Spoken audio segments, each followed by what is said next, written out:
Stream. Nope, that's something else. Okay. No, it's Animal Companions playbook. No.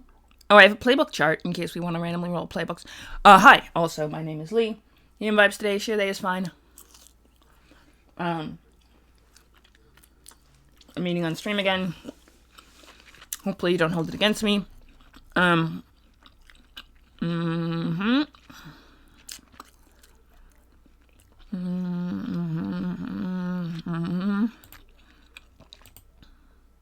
Yeah, and it's been held killing wolves because coolness. Chrome. No, I definitely had a. No, that's a map of. No.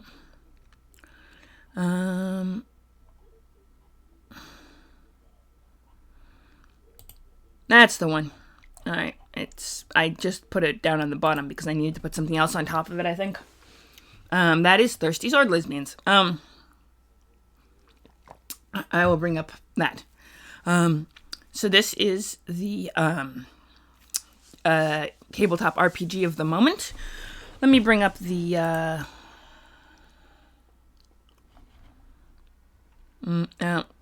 Smurfs in. Nope. Nope. That's Troll Lord Games. Nope. That's Circle of Heart. No. That one. No. Ernst. Let me just check something real quick. No, that's just a random character who is getting killed off because scheduling issues. Nah. So yes, that's Ernst. Sorry. Relin. Nope.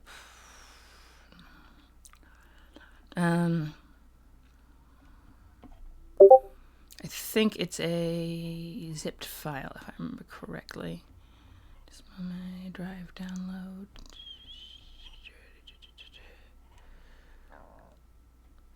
Okay, I don't know what that is. That is a character I had. Badass. She's cool.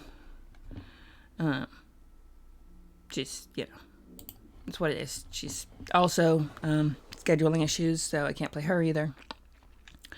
Mythica. We had to scrap that campaign because it turned out it was Rogue Trader. Starfinder. Ooh, I have Starfinder. No, that's Troll Lord Games. Thirsty Sword Lesbians. That's the one. Hi, welcome. Rawr. Welcome to the thing. We're doing Thirsty Sword Lesbian. Sorry I'm a little late for the streaming, but yeah, we are here. We're doing it. Welcome. And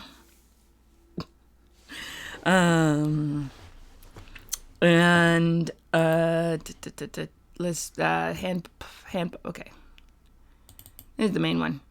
I think. Yeah, that's the main one. So yeah. So I don't know how much you know about Thirsty Sword Lesbians. I've done a couple streams overviewing how cool it is. I'll do another one because it is pretty cool. Basically, let's see. Give me half a sec and I will do the thing where I go and find nope, not that one. This one we got my image, Arcana, Chrome. No, we have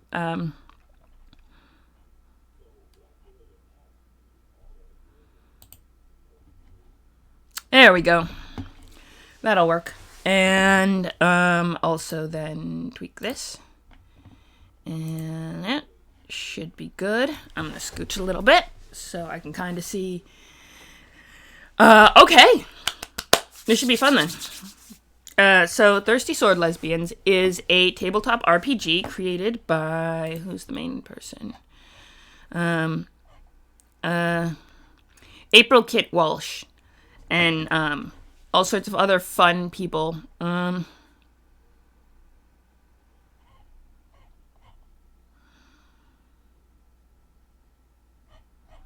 What else? Let's start with an introduction.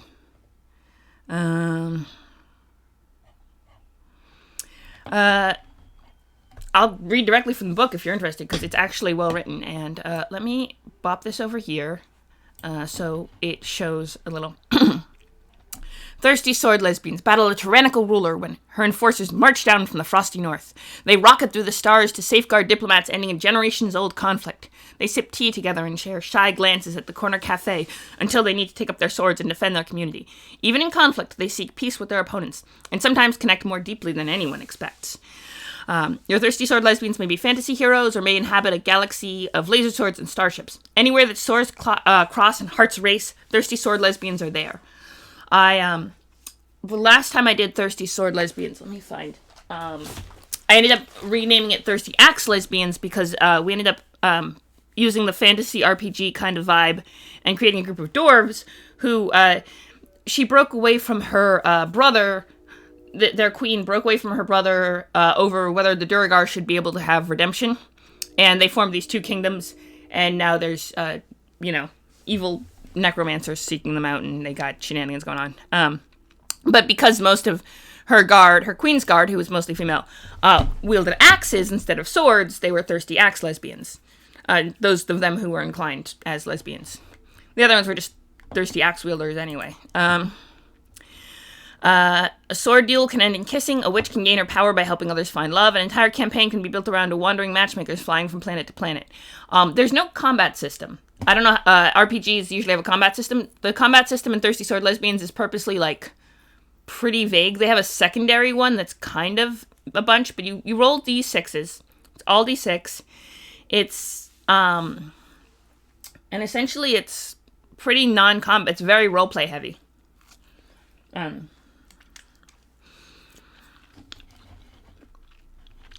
Whether it's an entire planet, a knightly order, or just the coven to which the protagonists belong. They're part of a community that embodies important ideals worth fighting for, even as you strive to make it better. Misogyny, transphobia, racism, and other forms of bigotry are not the norm here, though they may be the norm elsewhere if your players wish to confront these issues.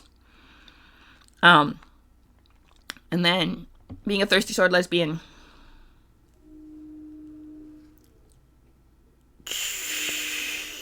Oh, yes, there are quite a few lesbians. There's actually,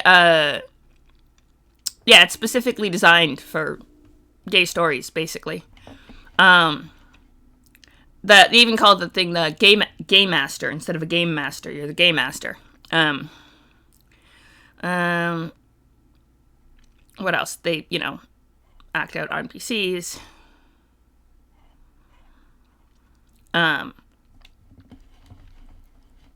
Let's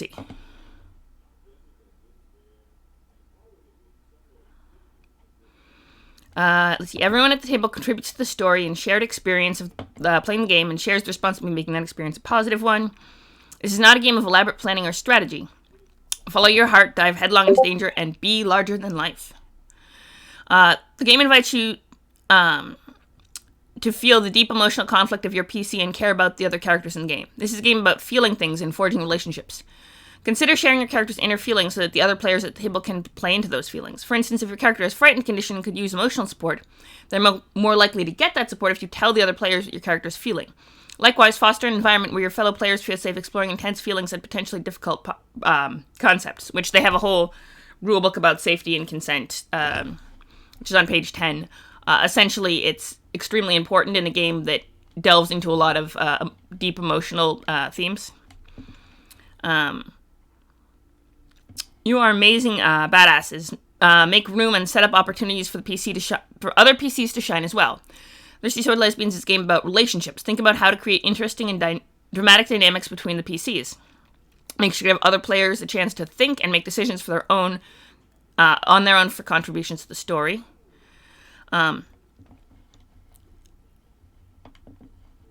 Many problems faced by thirsty sword lesbians can be solved by talking or flirting, but not all. Not everyone is redeemable, and when emotions flare and blades clash, you may find their opponent is too set in their ways, too comfortable with injustice, or just unrepentant. The PCs aren't perfect paragons of virtue. They can be gay disasters, they can be flawed people, but at the very least, their story arc should see them growing to stand for admirable principles. And you do not have to be witty or good at flirting in real life to play a character whose skills with those skills or emulate those things through roleplay. The keys are collaboration or communication. If you're not sure what kind of romantic approach would be welcome with another character, you can simply ask their player, gossip about them in character, or try to figure them out using game mechanics. This is a game where the players are at odds, even if the characters may be in conflict at times. Generally, you want the other players to know enough about your character to know how to approach them. You might drop hints or tell them outright. This kind of communication can take some of the guesswork out of flirting, which is not to suggest that guessing wrong can't be a ton of fun. The same applies when you're trying to come up with a verbal barb that would sting the other character. If you know what they care about, what their sensitivities are, it'll be easier to get under their skin with your comment. If you really want your character to have a brilliant, spontaneous retort, and nothing springs to mind, you can always call on the wisdom of the table. Each character can be superhumanly witty, as witty as the entire group of players put together. Finally, not every character in Thirsty Sword Lesbian is good with words. Shy and awkward sword lesbians find love too. And then they they have a few flirting ideas. This is a fun game, not just because of the way it shapes the story, but also because of the cool stuff they add. See, some of these are good ideas in real life. Meet their eyes, then blush and look away. Pretend to be married to each other as part of a cover story. Meet their eyes with a fiery gaze. Tilt up their chin with the point of your sword. Show genuinely care for their well-being and goals. Share an embarrassing story or picture. Discover there's only one bed. Always fun. Toss your hair in slow motion. Flower petals encouraged. Wipe a smudge of engine oil from their cheek. Stay up all night talking about traumas. Do crimes together. Bring them flowers or the heads of their enemies. Or both, you know? There's no reason you can't have, the head of your enemy and then put like a flower crown on it to make it prettier.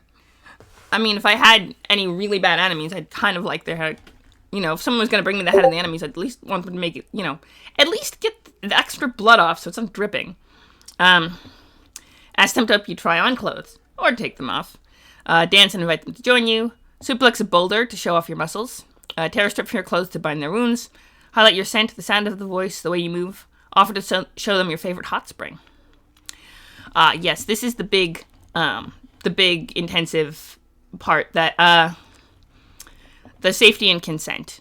To tell dramatic and meaningful stories, everyone involved needs to know that they are safe to do so. This game invites you to get invested in the characters, have complicated and potentially vulnerable feelings, and explore queer identities that are frequently targets of abuse in broader society. Yeah. Thirsty Sword Lesbians help you create a safe environment for emotional roleplay in several different ways. Though ultimately the words written here can't substitute for approaching one another with empathy and caring. First, the game is structured that the players always get to choose the actions of your character. The mechanics may tell you that an event has distressed the character, or that they believe a lie, or face some other circumstance, but the game never dictates what your PC must do. Instead, mechanics provide incentives and temptations, leaving the decision to the player. Second, the game mechanics are always available if you find yourself in an emotional role-playing moment and need some distance from embodying your character's feelings. If you want to be flirting but playing out the conversation feels like too much, you can always suggest that it's a good time to roll an entice move and break the character to use mechanics. That's an interesting take, because most of the time you want having the rules interfere with the roleplay can be difficult, but it can be a good thing, because the rules, yes, can interfere with roleplay. But it can be using that as a positive can be interesting. I've never heard it phrased as a positive. It's always like, don't let the rules get in the way of roleplay. But if the roleplay is getting very intense, that might actually help. The use of specific safety tools to build themes of the game together, check in on one another, or veto problematic elements in the narrative experience of play. Which is, I'm a little hesitant to, be that upfront about stuff, but I also understand that it can help if you're playing with people you don't know that well. If you're playing with people you know, you can just you know stuff that's potentially triggering, you can kind of gauge it by ear, and it's easy enough to go and say, look, can we not? And then the DM obviously can tweak it. But if you're playing with people you don't know as well, or if you're going to get really into roleplay, it might be easier.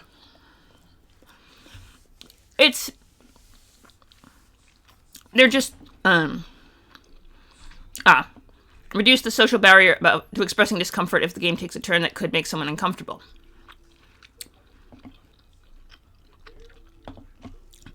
Which is a big thing on reducing the social barrier, is the big one. So if you're close enough, you don't need the social barrier. You're good. At the end of each session, all the PCs gain XP if anyone used a safety tool during the session. This can be as simple as checking in to see if everyone is comfortable or if anyone needs to take a break to refill their drink and go to the bathroom. Ah, yes. This is my favorite part. One of my favorite parts. It's no fascists or bigots allowed.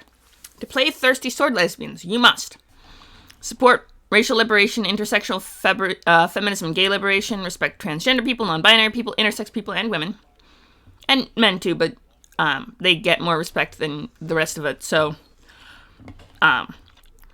respect racialized people, respect black, indigenous, mixed race people, and other people of color. Respect sex workers, respect disabled people, respect immigrants, respect lesbians and other people with non-straight sexualities, respect people experiencing poverty and homelessness, respect neurodivergent people such as those on the autism spectrum, respect fat people and people of all body types. Not demand that anyone educate you about their marginalizations. If you don't agree, fix your heart before sharing your table with other people. If you do agree but you're struggling with self-loathing over any aspect of your identity, that's understandable. We're taught to hate ourselves in so many ways. Come on in and let's celebrate the existence and joy of people like us. Which, I mean, it's just nice that they say, you know what, no, you can't play this game if you're a bigot. No. Which I think is fair. I mean, I don't know if they could ever stop. There's no way to enforce that. But I think that there's something to be said for a specific statement like, we're not staying neutral on this. This is expressly not happening. Personally. I mean, I get the silent solidarity move. I do. And just understanding that, yes, of course we're not gonna say that.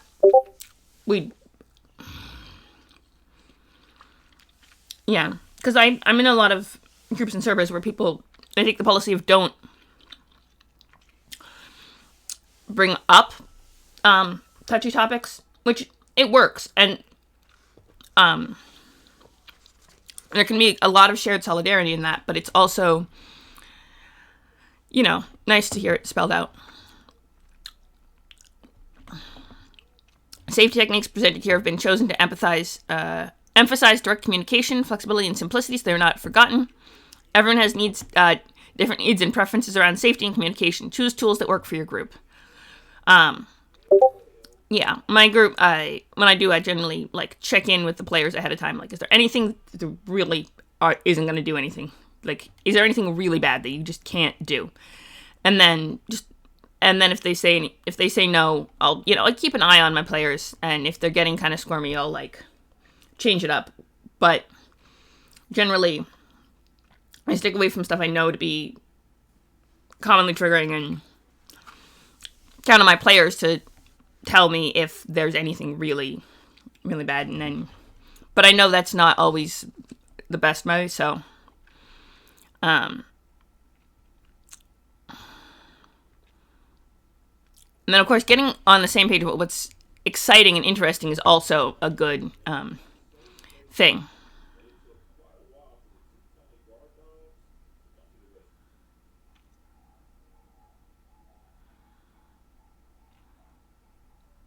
It doesn't have to be a sensitive or triggering topic for you to list it as an unwanted element. Maybe you're simply bored of dragons and want to tell a story focused on other elements. Maybe you don't want laser swords because it's too hard to tilt up the chin of an opponent with the blade of pure energy. Interesting. You can also use the palette to keep track of elements that players wish to exclude for reason of safety, sometimes called lines and veils. Things that are for example, any player that I'll ask when I put have the characters tell me about their players, and I'll ask, what pronouns, she, her, he, him, they, them. And if they say they, basically, I have a line, and that is to say, unless they specifically tell me otherwise, any player that uses they, them pronouns is presenting as androgynously enough that in a society where non-binary is a known thing, which every setting I do is people, there's enough social understanding that non-binary people exist that people who present rather androgynously often go by they, them, intrinsically in polite conversation. You know what I mean? So, unless they specifically tell me otherwise, nobody is going to accidentally misgender any non-binary character. Unless they specifically tell me that they're presenting as particularly masculine, particularly feminine. Because it's not fun, and it's just like, we can have a world where there's enough cognition of non-binary people that you walk down the street and people are just like, they, that would be a nice, so I always have that as my baseline. Not, because it's particularly realistic or it adds to the setting or anything, just because it's one more thing, no one wants to deal with misgendering, so I'm go out of my way to make sure that NPCs don't misgender player characters, It's just, or if the player character is trans, NPCs almost never misgender them because, unless they're, playing into their assigned gender for a disguise or something. Like, that's never going to happen. And because that's how I want to run my world. But that's I guess it's a line. I don't know if it would count as a line or veil, but that's something I also, consent, NPCs will never try to initiate sexual contact with PCs who firmly say no. I guess you could roleplay that if you wanted to, but as a Dungeon Master, I'm nope, that's a hard limit. Absolutely not. The PCs say no, the NPCs, they back off. That's how it goes. And I expect the PCs to do the same. Although, but anyway, that is heavy stuff. Yeah, because this is, the heavy topic. Lightweight and flexible safety practice is simply to check, on one another, and a visual aid such as a check mark drawn on an index card can remind players to do this. If you notice that another player seems uncomfortable, or that subject matter is straying close to a sensitive topic, or if it's simply been a long time since the group took a break, you can always check in. Pausing play for a moment to help make space for people to express their needs, or simply to reaffirm they're having a good time. It can also be good practice to check in before introducing a heavy topic, even when no one has thought to express a line or veil around the topic in advance. Pretty thing. And the X card is similar to lines and veils, but it's a shorthand used in the moment. Keep a reminder on the table, such as an index card with an X drawn on it. Anyone can invoke the X card by tapping the card, making an X with their forearms, or simply saying so, to remove the element from the game. Don't haggle, argue, or belittle the person expressing their needs, and don't ask them to justify it. You may need to rewind to an earlier part of the story and redo a scene without the problematic element. If you are Xing something, you may find it useful to express it as a line or veil, or state a condition that would make it okay. Precise terminology is not important. For example, line is no anti-trans bigotry. A veil is anti-trans bigotry. Can be a feature of the patriarchal society in the setting, but they don't want to deal with it directly. Condition. I'm okay with having anti-trans bigotry depicted as long as the bigot is clearly the villain and as long as they're not allowed to win. Which makes sense. Yeah.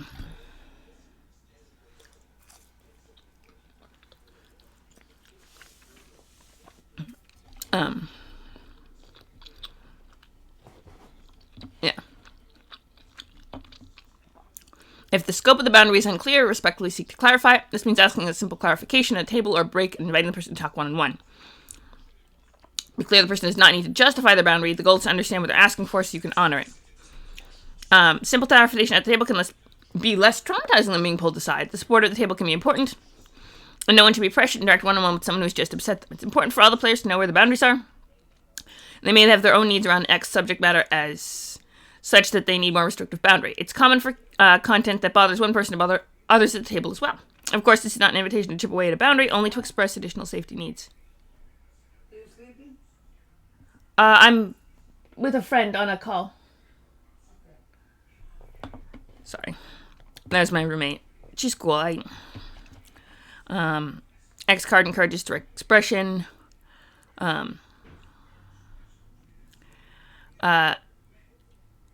The weakness is that it's a social pressure against expressing needs can be strong, and X is to feel like a blunt instrument. People experiencing different may freeze up or discount their feelings, and some expressions of the X card emphasize moving on quickly and pretending the X contact never occurred, which may not be good for resolution depending on the needs of the table. Additionally, X card is a term used by different people to mean different things. Make sure your players are on the same page about how to do it. Yeah. Okay, now this is the fun stuff. Let's see. Thirsty Sword Lesbian relies on a few basic concepts. Here's where it gets fun. When certain situations arise in your story, you pause the conversation to roll dice. This is called making a move, and each move has different trigger condition. Each PC has access to the same basic moves, plus a few moves and features that are specific to your playbook they choose. Playbook is sort of like class, in that it defines features of who your character is and how they study and, what they can do.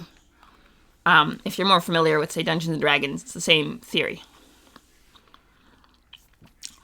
Whenever you roll 2 6-sided dice and add them up for a number between 2 and 12. I have a handful of d6s. Always. Actually, I usually sit with my dice cam. But, like I said, I had to take it out. But my little mini pastel rainbow d6s. And then I got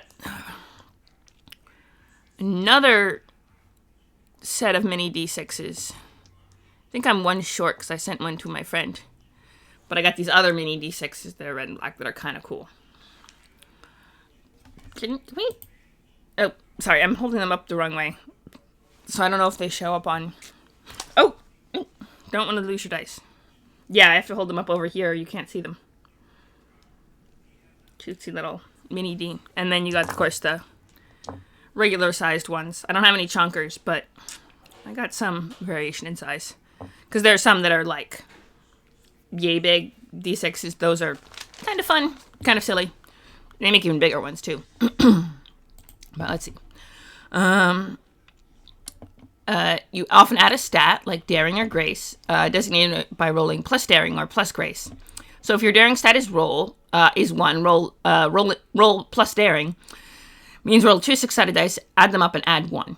So the stats are 0, -2, -1, -1, 0, 1, and I think 2, possibly. It's basically a tiny little 4. It's barely... It's very... it's not like a 1 through 20 or 1 through 100 like other systems use. Each move gives different results depending on whether your total is 10 or more, 7 through 9, or 6 or less.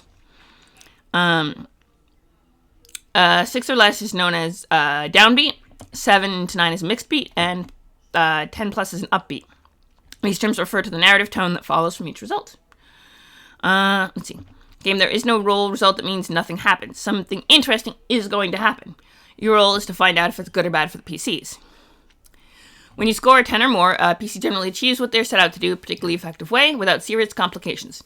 Ultimately, they may discover a useful or positive fact or opportunity. On a 7 through 9, the PC generally can accomplish their aim, but at a cost or with a complication. They can also discover a risky opportunity.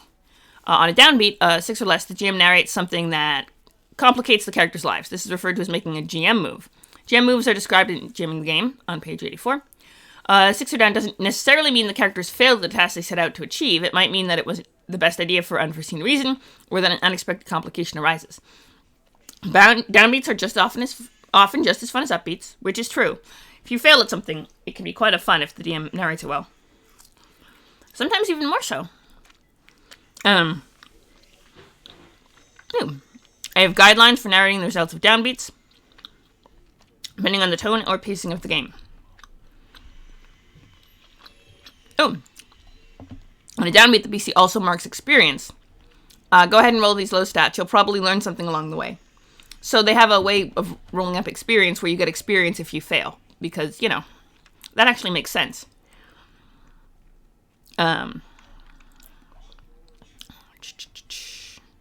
What else? Oh, yeah, the system with the 10, between 10 through 6, 2d12 system, or 2d6 system with a 10 through 6 scaling theory is actually part of a number of role-playing games, such as Monster of the Week, which is part of a system known as Powered by the Apocalypse. Thirsty Sword Lesbian is just the gay disaster version of that one.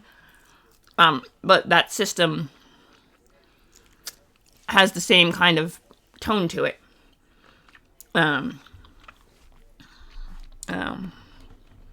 Yeah.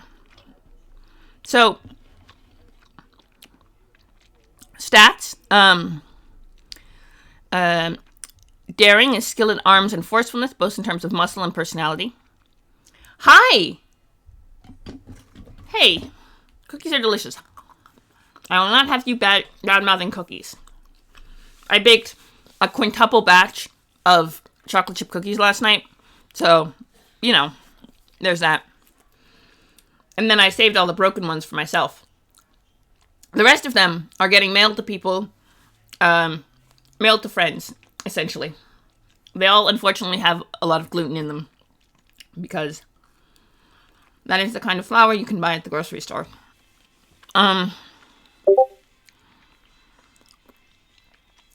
So there's daring, which is, I mean, they do contain calories, which contain energy, so technically, possibly.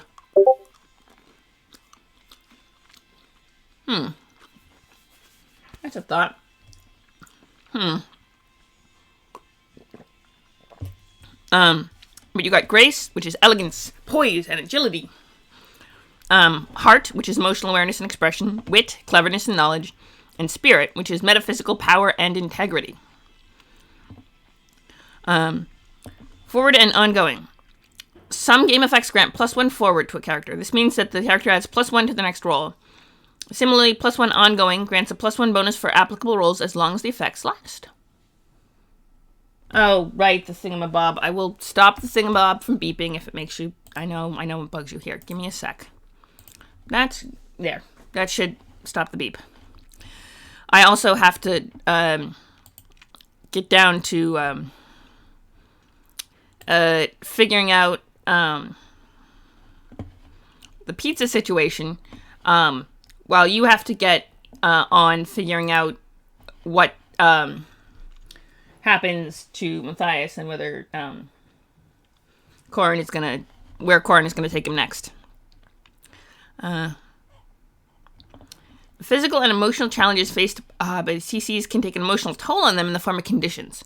So instead of having like HP or and AC, the way most traditional role-playing games has some sort of damage marker, including other Powered by the Apocalypse games, such as Monster of the Week, how much harm you can take. What Thirsty Sword Lesbians has is conditions. Difficult emotional states that have both narrative and mechanical effects. When a character has a condition, they take penalty associated on an associated basic move. In addition to their mechanical effects, conditions indicate the specified emotion is particularly powerful for the affected character and remind the player to explore and express what that means for them.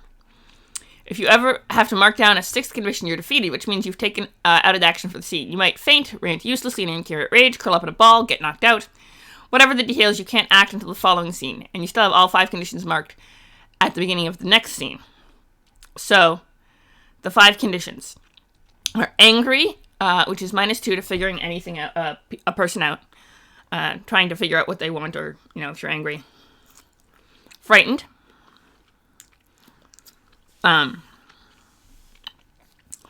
which is -2 on fighting moves. Guilt, is -2 to emotional support, which is how you help other people. Hang on. That is a definite maybe. I think that's some sort of monster creature. Yeah, I think that she's not wearing a mimic as a breastplate. She is a mimic or doppelganger of some sort that's taken a human-ish form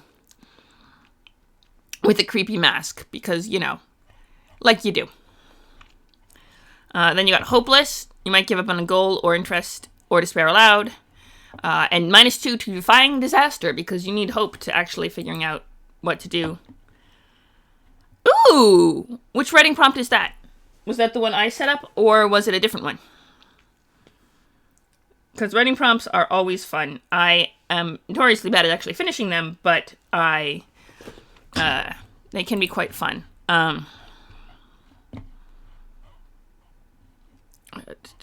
am I? Where's that? Sorry, I just want to check one thing very quickly. It was... Ooh, cool. I am interested in that one. I just threw that up because it's always good to have a place to share like little snippets of things you've written and stuff. So I wanted to create that, and then I threw up the prompt because it was like, well, if we're going to do that, we might as well get started with something, right?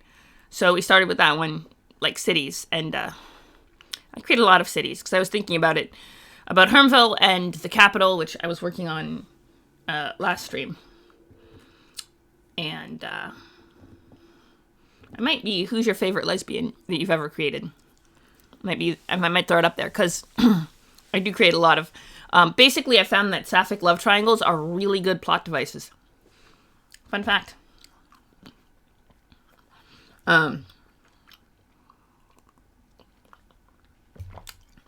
Yeah. Unnecessary sapphic drama.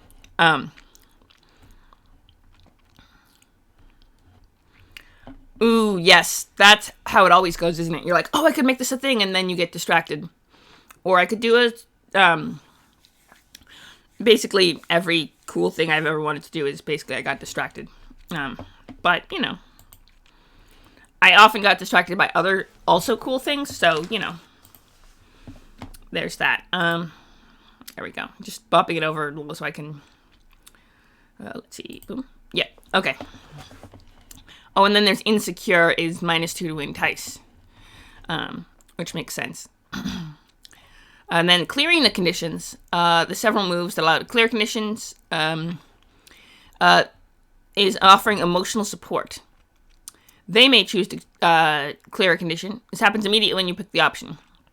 Providing emotional support doesn't just lead to rewarding roleplay moments, it's also an important way to recover after confrontation. Conspicuously roleplaying a character's conditions can be a good reminder that the other players that your character could use some support. You could also simply ask or suggest a supportive scene. NPCs may be so distressed that they have conditions of their own, which you can clear using moves like emotional support, just as you would for PCs, which is fair. I think there's something in there that says NPCs don't roll stuff, and I'm like, no. NPCs get to have roles, they get to have, you know, conditions, they get to have their own life. If an NPC has a condition and mechanics give them an opportunity to clear it, they will generally choose that option.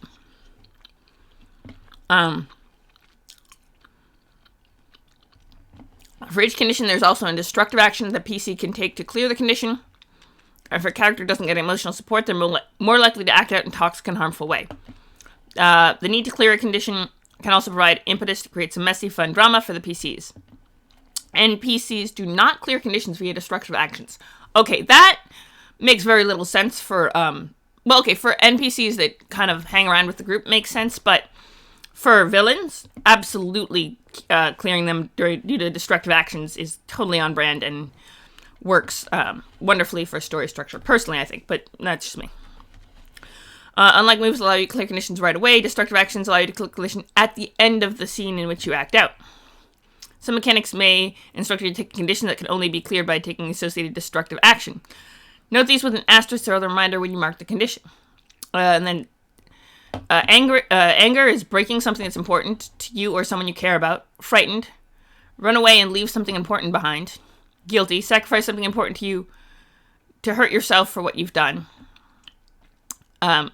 Hopeless is lose yourself in escapism or pleasure when you should be doing something important.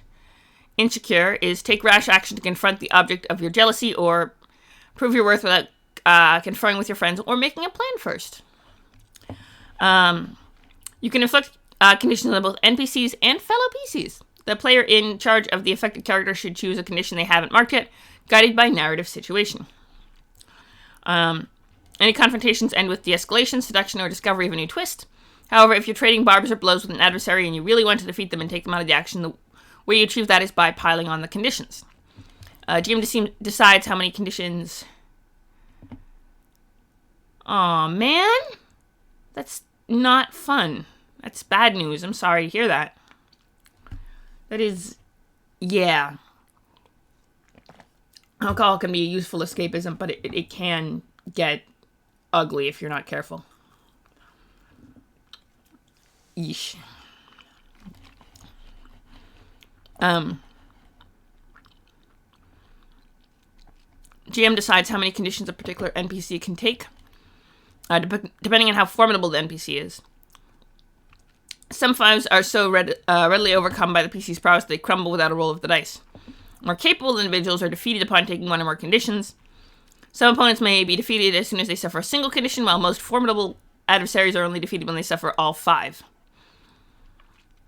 When a powerful adversary suffers a condition, they are likely to lash out. Some adversaries automatically respond to taking a condition, for instance by calling for backup, conjuring a ring of rage-fueled fire to cut off escape, or starting a countdown on their ultimate weapon. More information about narrating such responses is Formidable NPC Trigger, GM moves upon taking condition, page 89.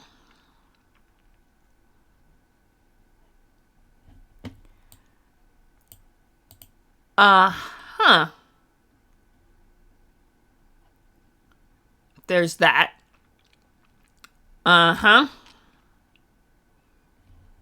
Interesting. That sounds like the kind of thing you do when you're drunk and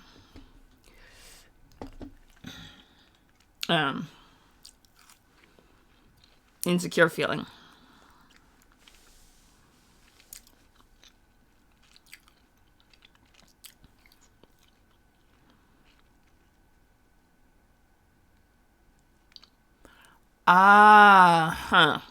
That makes sense.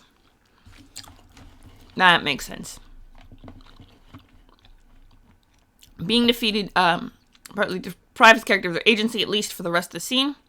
For NPCs, the person who took them out gets to propose how this happens, in keeping with the fiction that led to the defeat. An opposing duelist might surrender, be knocked out, or even killed. The pompous aristocrat might be unable to continue arguing because they faint, are booed out of the room, or succumb to the poison the trickster slipped in their drink. GM can veto proposals that aren't in keeping with the fiction and the NPC's personality. So basically, it's how do you want to do this? But it's less automatically killing and more other stuff as well. I mean, yeah. Maybe. That's why I don't post to Facebook.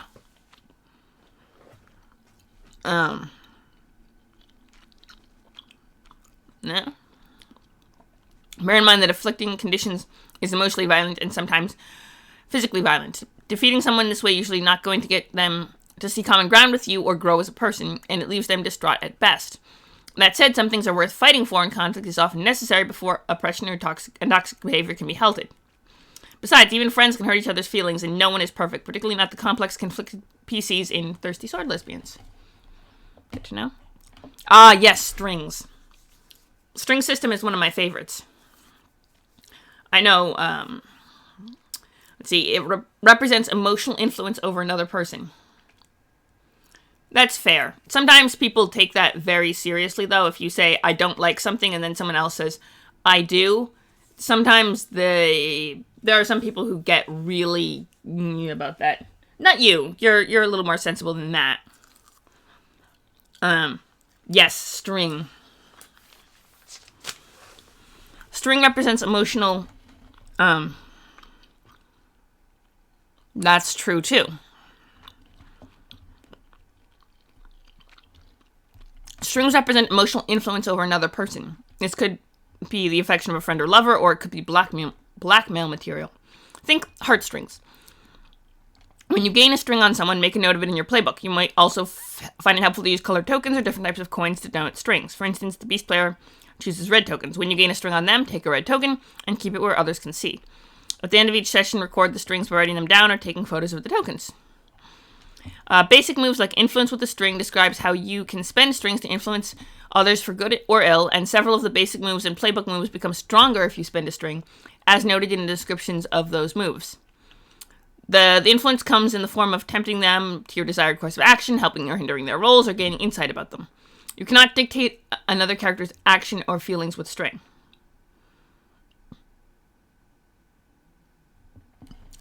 Uh-huh. I have yet to read it because I'm reading this, but I am curious. Now,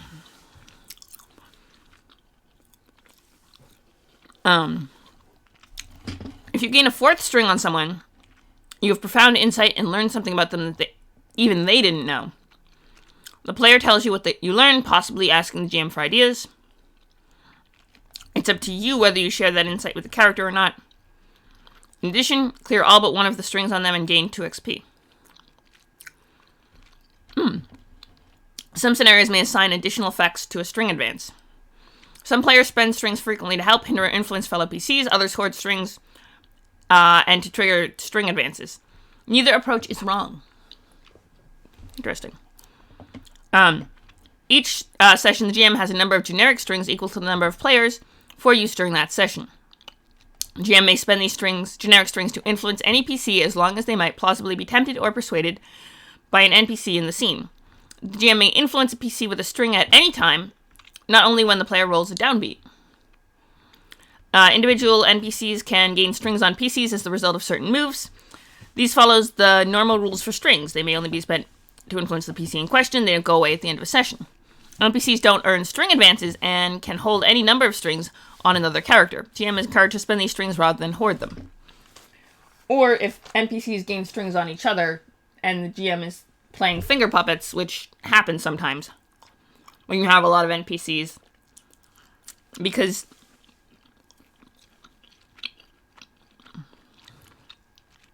the world is large and full of people. Tell you what, if I ever run a game of Thirsty Sword Lesbians on stream, I will allow, by either bit or vibe points, for people to add strings. Or basically, the people can give the DM strings. Or give one of the players strings on an NPC. Yeah, I'd say that the players could get strings on an NPC, or the NPCs could get strings on the player, not between the players. Let's see. PCs receive experience points when they roll a 6 or when they or less, or when they move tells them to mark XP. Some moves instruct a PC to mark XP whenever a trigger condition is met. PCs can only gain that XP the first time in each scene they fulfill the trigger condition, not every time. A PC can spend 5 XP to take an advance. If you're playing a single session rather than an ongoing game, you can earn an advance every 3 XP instead of 5. A number of mechanics use XP to tempt or press the PCs to do something suboptimal or reduce the sting of a downbeat. These mechanics would lose their teeth in a one-shot game if XP were ignored or too many XP were required to achieve an advance. You have several options for your advance, listed at the end of each playbook and in the following section. One option is to take a move from another playbook. However, you can only choose moves listed in the playbook move section of each playbook. Other playbook features, such as Nature Witch's Trials or Devoted's Devotion, are exclusive to that playbook. Similarly, if a playbook move relies on a playbook feature and doesn't make sense for the character without that feature, you may not take it. For instance, the Beast Transform lasts until the character's feral drops below 4. Without a feral track, the move would break, so PC's other playbooks may not take this move. Okay, makes sense.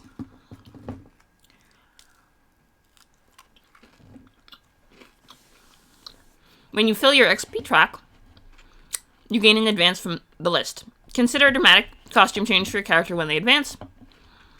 Your first 5 advances must be from the top 6 on the list. After you take your 5th advance, you can choose to switch to another playbook or live happily ever after. Choose one of these last 2 options when the emotional conflict at the core of your playbook has been resolved or eclipsed by a new conflict corresponding to a new playbook. You can add +1 to a stat. Max stat of 3. Okay, so the max is 3, not even 2. You can get a 3 if you want to pile on your XP to that. Take a move from another playbook, take a move from your playbook, take a move from any playbook.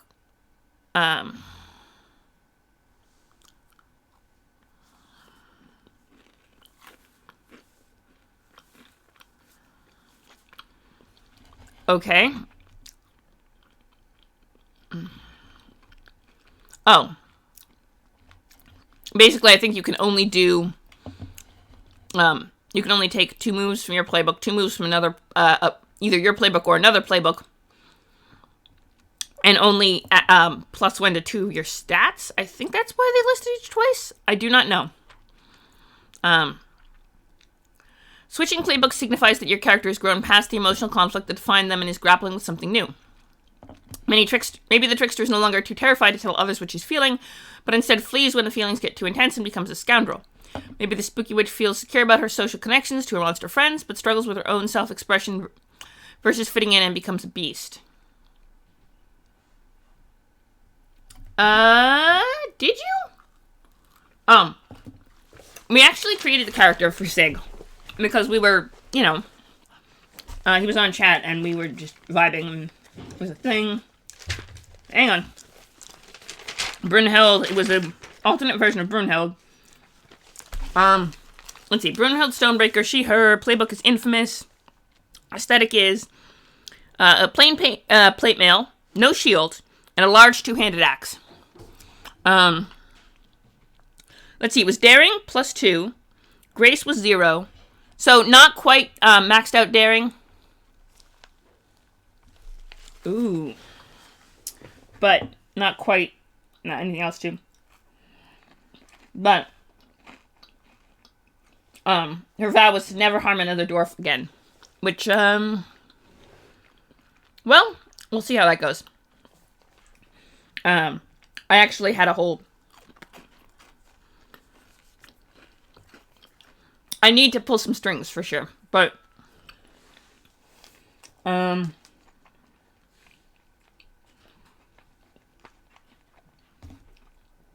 yeah, you can decide if you know a villain, and then you give them a string, but you get to know stuff about them.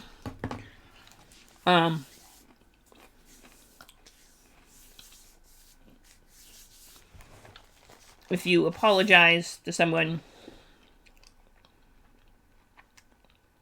they can do things. Oh.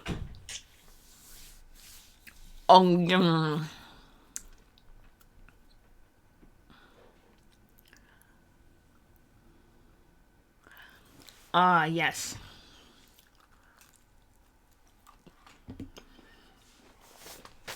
Alright, hang on.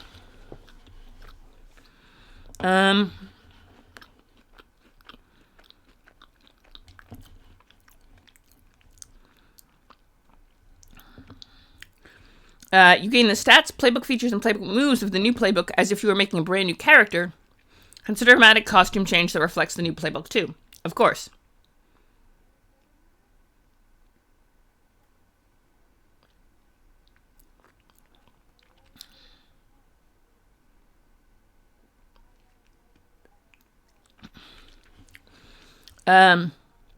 You lose the mechanical effects of your old playbook and advances, but can keep 1 playbook move. Treat this as if you'd chosen to take a move from another playbook advance, except you don't need to check off that advance to make on your playbook. You can still take the advance twice more. Oh, yeah, so you have to... you can only take each advance twice. Okay, that makes sense.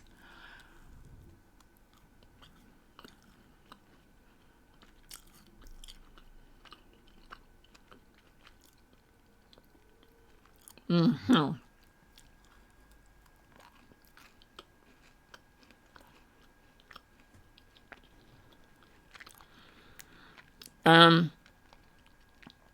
You keep strings and conditions, and any narrative elements of the character that make sense, even if you lose the mechanical impact.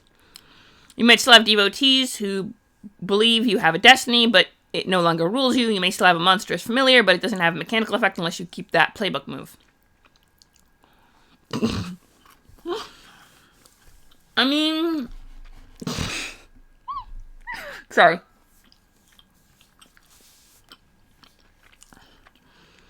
Wow. Okay. Yes, you can choose to live happily ever after as an advanced. The character is retired from play. They can continue to appear as an NPC, but their story and feelings are no longer central to the narrative. Instead, they narrate an epilogue for them or describe how they've resolved their emotional conflict and what their ever after is like. Which, a small hut on a beach with a cute girl is generally a good start, but... basic moves are shared by all player characters. So this is the kind of stuff you can do. Now we're getting into the good stuff, and it's already an hour, and wow, we didn't even do anything cool. But I mean, we got to hear about, I did a new intro to Thirsty Sword Lesbians, which, to be fair, is a fun game. So worth doing a re-intro to it every once in a while. Each move has a name, a trigger, and a description of what happens depending on what you roll. Remember to write down, downbeat is 6 or less, mixed beat is 7 through 9, upbeat is 10. Plus, there's some really fun example ones to,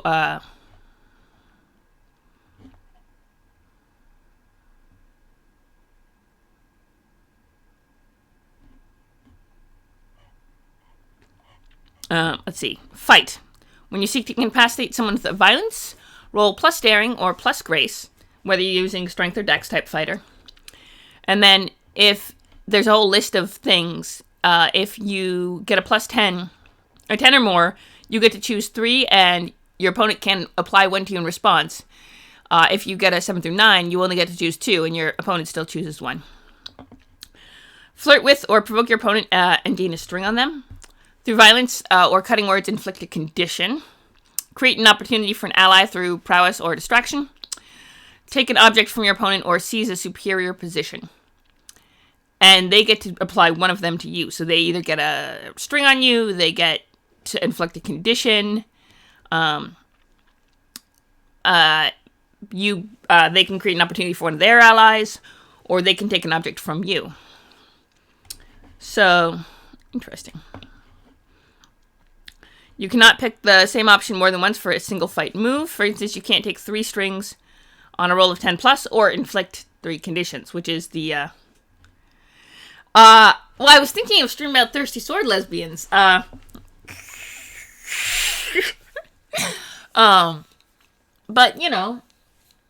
that's a possibility.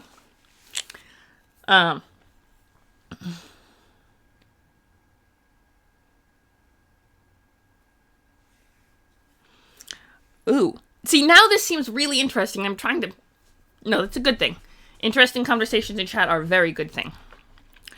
Let's see. Always has a cost, even when you roll a 10 or more. It takes a toll on you because your opponent always gets to choose an option from the list as well. You're all capable and skilled, but you'll likely need some emotional support after a violent encounter. Sometimes fighting is necessary if your opponent is irredeemable. Pile on the conditions that they no longer pose a threat. An adversary is defeated after they get a certain number of conditions from 1 to 5, depending on how formidable. Remember, just because you're crossing swords with someone doesn't mean necessarily you're rolling the fight move. If your intent is to figure them out, roll that move. You might entice them or defy disaster on behalf of someone else. Roll this move when you're trading blows and seeking to degrade the opponent's ability to fight. If you take something from the opponent, don't get too philosophical or abstract. You have to be justified in the fiction. You might cut through their belt, or snatch the Rod of Power, or even seize the high ground or grab the opponent's controls with a starship from them. You shouldn't be trying to take their will to fight, their lungs, their planet. Look for things that are more in line with the scale of other options. In addition,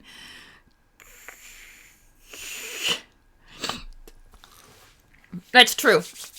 A lot of streams get very, very distracted by me. And, also, last time I did, I used to do on Mondays before occasionally what I would do is I would invite somebody. Okay, I only managed to get it to work once with the schedules lining up, but I invited a friend on, and he talked about his, this world he built. It was actually kind of interesting, and I think I have at least the second 2. It was 3, he came on 3 times, and I think I have 2 of them up on YouTube. I think the first one got lost, The Sands of Time. But,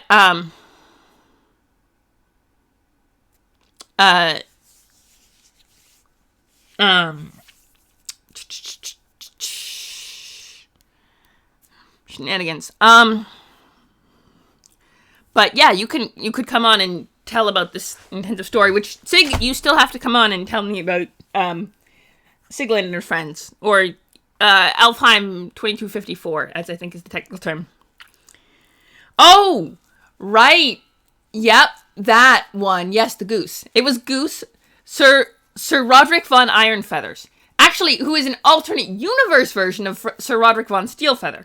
No. You fought Sir Roderick von Steelfeather, who's an alternate universe version of Sir Roderick von Ironfeather. And you did not... I did not make you fight the sister, who was level 16. Barbarian. But, you fought the goose, and you fought, his master, and they would have worked better as a team, but I was not thinking that way. He was a fighter, and the only reason he had an animal companion was, while I was doing the character creation, Sig just kind of kept saying, he has charisma with birds. For some bizarre reason, I'm like, okay, you know what? He can have a bird animal companion as a treat. And then I applied all the appropriate leveling of, maybe, if they'd been able to fight together and he would have been able to push you past the goose to get so that Sir Roderick got an attack of opportunity, which I didn't realize that pushing you around didn't actually give anyone attacks of opportunity. I was still trying to learn the cool features I gave him. But I also do not build fighters to fight. I build fighters for angsty story reasons. So, a lot of their, abilities are not always optimal. But, it works. Let's see. Oh, yes. So, basically, you can't take away, their will to fight or their plan. You have to take away something that's tangible and physical in there, essentially. Cool. Second favorite cities are always fun. I need to throw in a few cities, because I have an epic... Ooh! I could do a thing. We could just... I have a plan for the Discord, and it's going to be incredibly insane, but I think it's going to be really cool. Maybe. Oh, but there's... Sorry, we're getting distracted.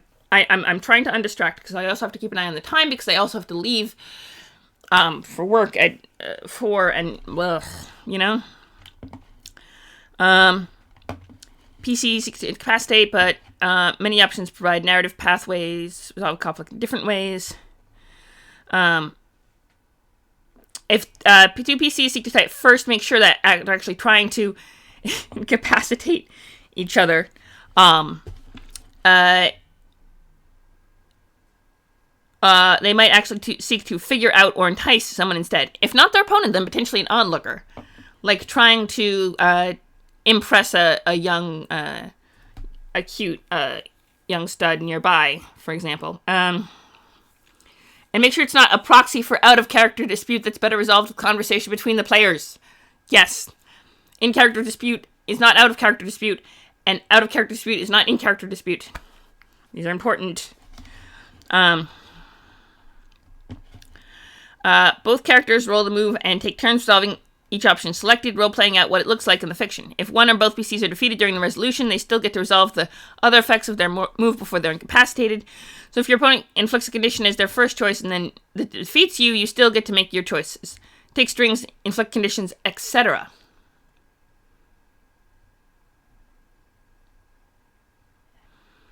To be clear, the game doesn't focus on PCs doing violence to one another, and it's generally going to cause the PCs a heap of trouble, but sometimes feelings run hot and the PCs do foolish things. If you want to focus on duels between PCs... Oh, there's an expanded fight move option on page 189, which I am absolutely going to pull out for, when we fight in Hardby. When, the, Blue Box Con rolls around and the players are kicking around Hardby, they have to fight a dragon. That, or I'll borrow it from Monster of the Week, theory. Ooh. Hannah the Scoundrel and Lucia the Chosen have just rescued the rebel leader from the evil space empire when Death Baron steps between them and their starship. And then Joe, who's playing Hannah, says, time to find another way out.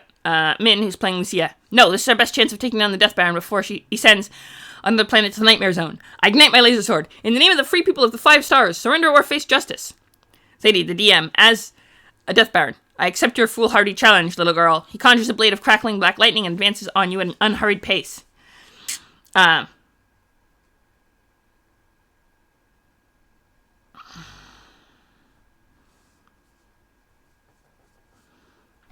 Hannah, I have a bad feeling about this. I get my trusty whip sword and wish it were made of lasers and lightning too.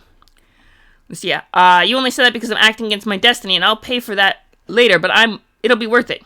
I leap high in the air and bring my laser sword down on him. I rolled a 7. Good enough. I get 2 choices, so definitely want to inflict a condition, and I think, for the second choice, I'm going to distract him so the path to escape is clear for Hannah and the rebel leader. Say, yeah, that works. For the condition, I think you've made him angry.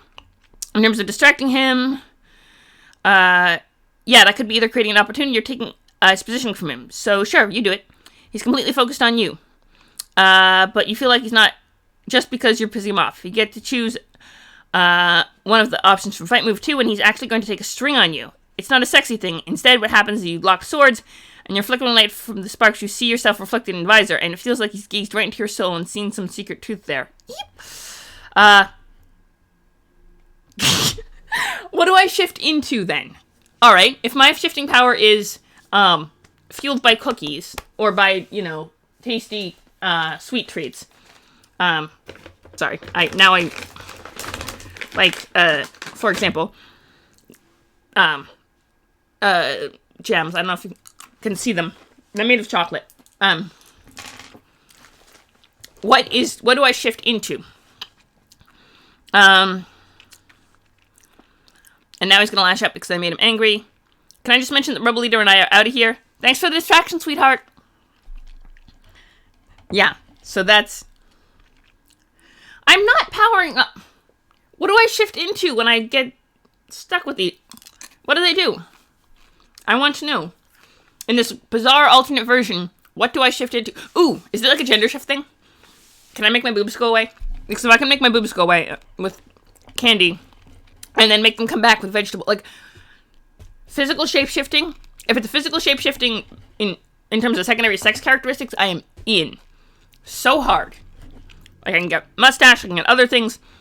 When you push your limit to achieve something extraordinary that's not covered by another move, or to avert an imminent danger to yourself or someone else, say what you're willing to sacrifice and pick your approach.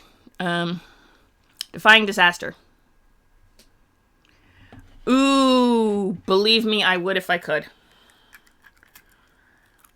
If I could. Actually, I might be able to. No, the boobs don't go away. Even if you get your testosterone, you can grow a... Okay, you're never going to be big. But you can get your little nub. But you cannot make boobs go away. Once they are in, they are in. For good. Until they're surgically removed. Fun thing about boobs. You can grow them. If you haven't already grown one pair, you can take estrogen and grow a pair. But that only applies to boobs, Matt. Unfortunately. Anything else you need silicone implants. But they do not go away. Once you get your estrogen puberty boost and you get boobs, they are there for indefinitely.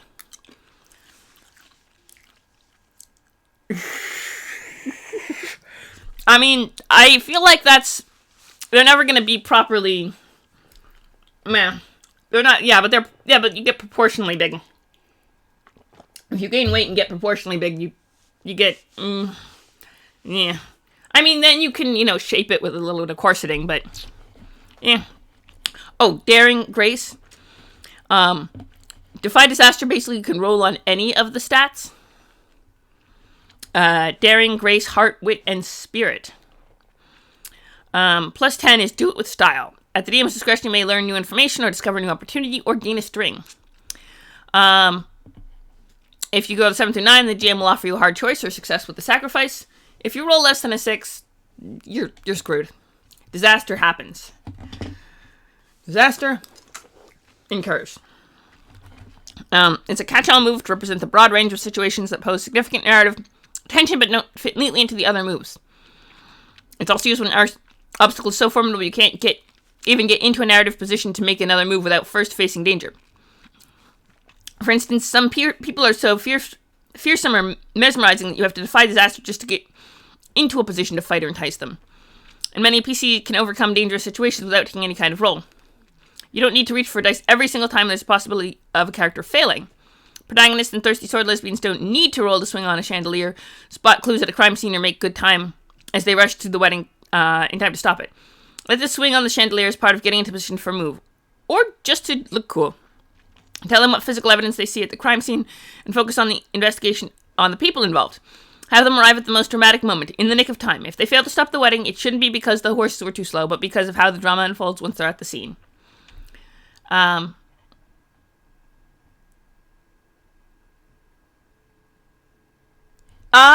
Actually, if you go on estrogen and you're kind of heavy and already have, like, moobs, as you put it, then they just kind of readjust. They shift and grow proportionally. It just is a fat redistribution thing. So, you just get bigger. Ooh! Cool. Alright. Would you mind? This is interesting. Okay. Hang on. Now I gotta check these things.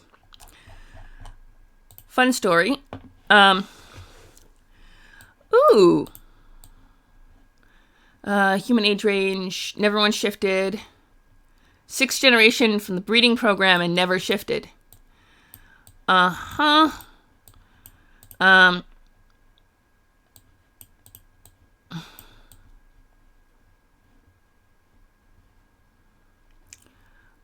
Okay. Oh, okay. This is interesting. That sounds really cool. And I feel like SAS Project is going to be one of those really cool things that, I mean, yes, I am very interested. It seems interesting. Good to know. Alright. I will read it longer later, and then I will figure something out. Like, it would be cool to have a... Well, we'll see. I have a plan. Thank you for sharing. I appreciate it. Always fun when people share cool stuff with me.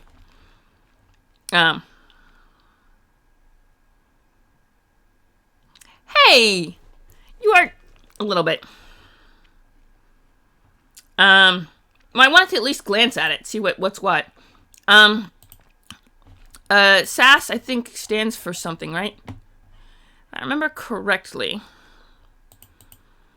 It's SASS probably stands for something. I'm guessing. Something shifter? If what I've only skimmed it, so I don't,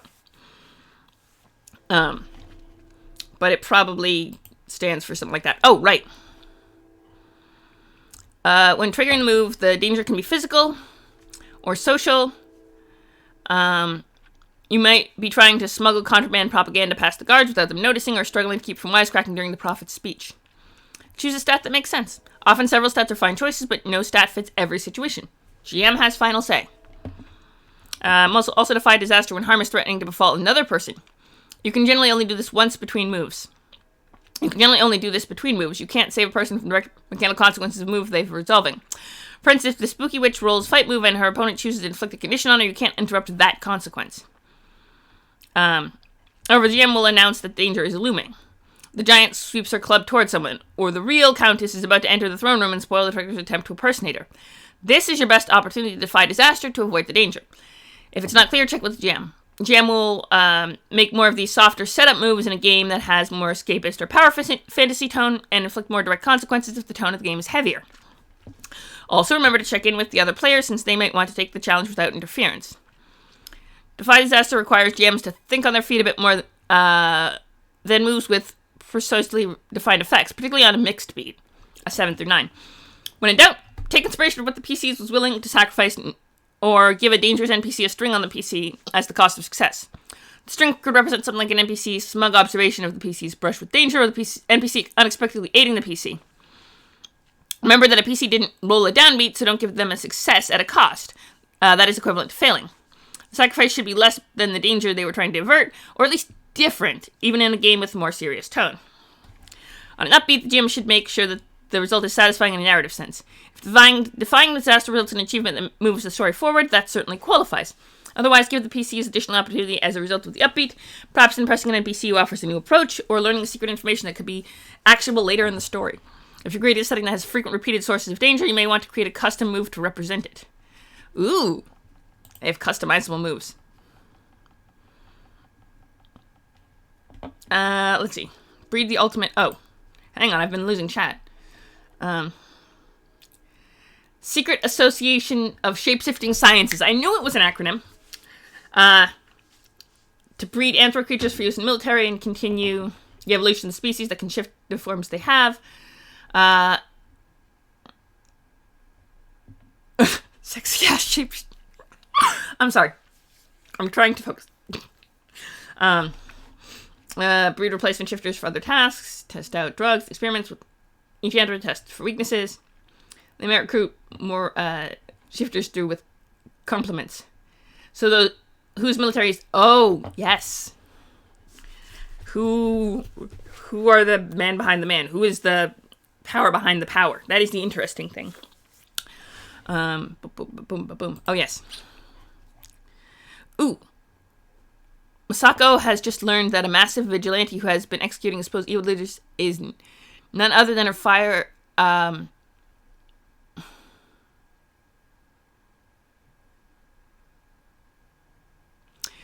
yes, so Ryoku is... she levels her glaive at your heart. She's not here to talk. If you want to do anything other than fight her, you need to defy disaster first. Interesting. And then... Okay. And then Lisa is playing Masako. Ryuko, why? I don't want to fight. I guess I'd better avoid her blows until I can find out what she's doing this. Grace would be the right move, yeah? Yeah, Grace would be right for using her agility just to dodge and parry. Oh, wait. Could I use Heart to try and defy disaster by appealing to our friendship? Try to make her hesitate because of our history together? Absolutely. What do you say to her? I don't even draw my sword. I just meet her eyes so she can see I still care about her, and I don't understand why she's doing this. I don't know what happened since I left home, but I know you. You don't want to hurt me. Her eyes glint as she considers your word. Roll. A 6. Once, a long time ago, I thought I knew you too. I guess we were both wrong. And she comes at you as familiar as her style is. It just makes it all the more unsettling to see her deadly intent as you narrowly avoid being run through. I think you're going to mark a frightened condition, and don't forget to mark the XP for that -6 roll.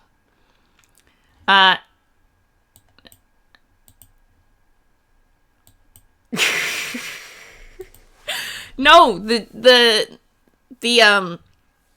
player is the game master who wrangles the disaster gaze to go do cohesive story stuff.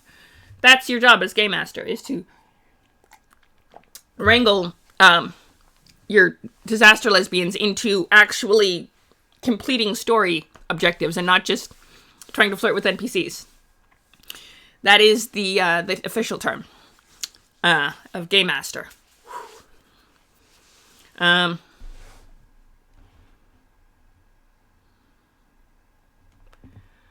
Oh.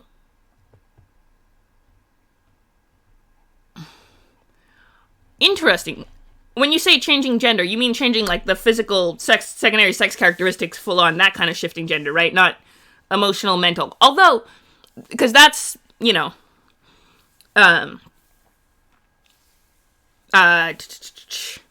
that would be an entirely different thing. Would actually be interesting, though, if it made you trans to shift. That would be interesting, actually. But I figure you meant the unintended shifting of physical characteristics, which actually some people used to, they would go on hormones, for example, to try and get a medical transition and then lie about it and say, oh, no, I just got the vaccine and now I'm a girl. Yeah, no, totally just the vaccine. Just, that's what it did. Side effect. Nah, guess I meant to be a girl. People used to do that occasionally. It's mildly hilarious. But, yeah, okay. That makes sense. So it's a shifting of the physical sex characteristics, but it doesn't allow for chromosomal breeding and stuff like that. That makes sense. Ooh.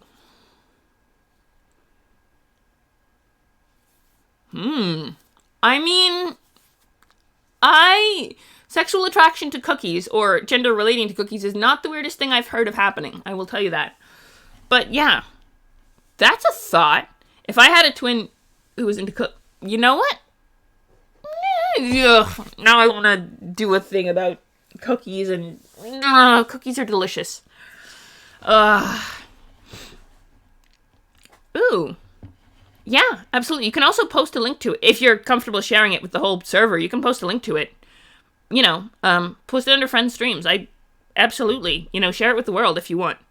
I don't mind you putting it up there if you want. If you'd rather just send it to me as a message, that's cool too. I always love it when people share cool stuff with me. Oh, right. We were getting... I got distracted by... I get very distracted, okay? Oh, Sig gets it too. Cool, fun stuff.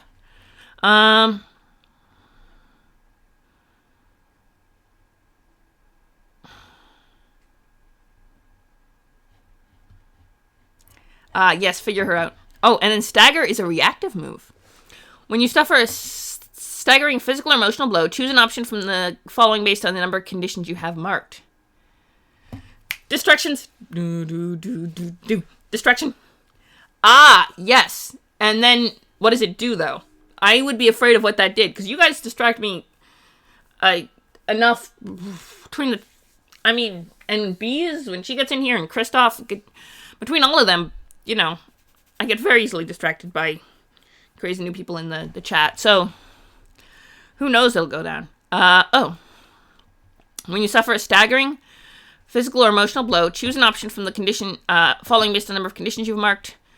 4 to 5, you're rendered helpless. You're utterly humiliated and news will spread. This could be a consequence of a setback in your confrontation, or it might be caused by something you confess in the heat of the moment. Or choose 2 from the 0 to 3 condition options. Let's see. Lash out at someone whose regard matters to you. Provoke them to do something foolish or harmful. Take advantage of a string on them if you have one. You hesitate or stumble, and the opposite gains an opportunity. You grin and bear the blow. Mark 2 conditions. Wow. Okay. Move triggers when something in the fiction seriously shakes your character's emotional physical well-being. This is often the result of a GM move, and darker the tone, the more often the GM will invoke this move. If something occurs... So you don't choose to stagger, the DM tells you, yep, you stagger. Now you have to choose 2 ugly consequences.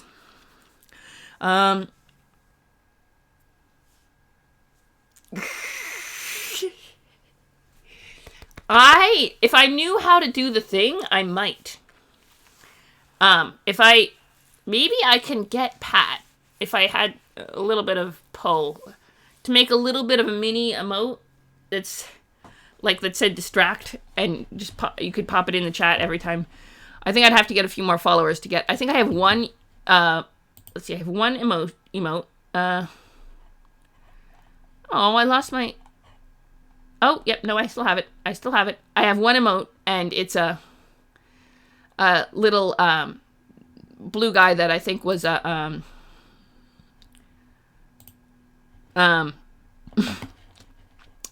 I think it was basically given to me by Twitch. They're just like, here's a generic thing you have now. You now have that. And I'm like, okay, I now have generic emote thingy. Cool. So it's but it's fun. Let's see. Typically the kind of blow that causes you to stagger is more severe than one that merely inflicts a condition. The blow might be physically staggering, like getting blasted with a laser beam or thrown off a balcony. It might be more emotional, having someone's words target your deep insecurities or facing betrayal by a loved one. Ooh, example. Saida, the DM. The cannonball tears your ship and explodes, sending splinters of wood in all directions. You can see that the mask is cracked and the crew is panicking. Go ahead and stagger. Bonnie, played by Alondra. I have one condition marked, frightened, but you know what? I'll grin and bear it. Alondra the pirate princess doesn't stagger, she swaggers. At least that's how it looks. I have to mark 2 more conditions for that option, and on the inside I'm insecure and hopeless. I'm pretty sure I've just lost my ship, my family's legacy, and that hurts even more than the shrapnel wood splinters. Wow.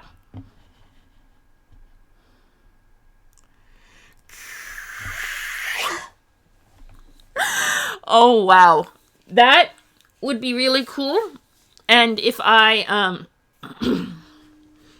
figure out how to do it, I would. Ooh, heartstring moves. You got... Oh, okay, the nerve. Believe me, I know how seriously you take... Well, yeah, I know how seriously you take Titsa because Sig, or Yesa rather, I do not. I have OBS. I do not have Streamlabs. So I just got the basic OBS. I probably should get Streamlabs though. Basically, or the Streamlabs is the bot part, right? That or is Streamlabs the company that makes it? I know that there are that you can do bots through OBS, but I did because I tried Twitch Studio. Fun fact, and it crashed my computer. It didn't work. Ingrid hated it, and may she rest in peace. But that was before she got water splashed all over her by a fishbowl because reasons. But yeah, it's OBS. I could let me check something. We have a little bit of time. I just gotta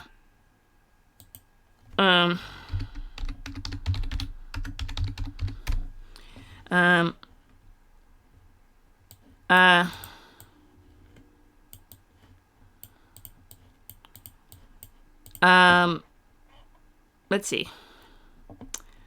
Okay. All right, so OBS. Okay, so OBS is made by Streamlabs. So what I need to do then is cloud in a thought bubble. Hang on. Give me a minute. No, I only have the OBS. I just have OBS downloaded. And not the whole the whole pack. I just have OBS. I downloaded only OBS, not the rest of oh, I see. Recording games only does not affect the computer's performance and power. Oh, Streamlabs OBS is just a better version. Okay. Uh-huh.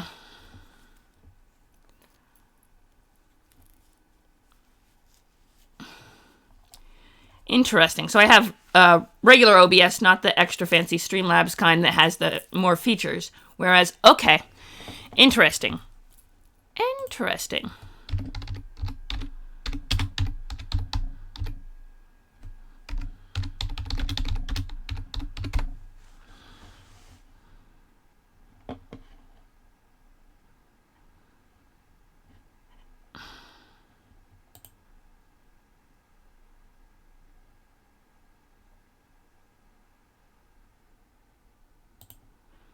All right.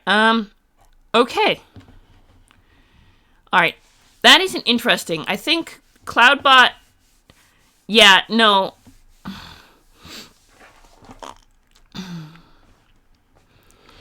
Okay. I mean, I don't suppose there's any reason not to do it now, other than the fact that I have to leave for work at 4, which I still have an hour. If everyone in the chat is, or nobody has any objections, so more like a speak now or forever hold your peace, to me, doing live installation of a chat bot, a cloud bot,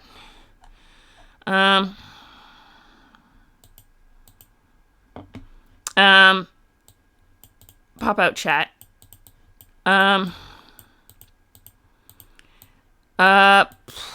okay, hang on. Wait, I think you have to add, hang on. I don't know if it works if you already have OBS open. I guess we'll see if it works. But, I mean, worst that can happen is it's not going to work, right? Let's see. Copy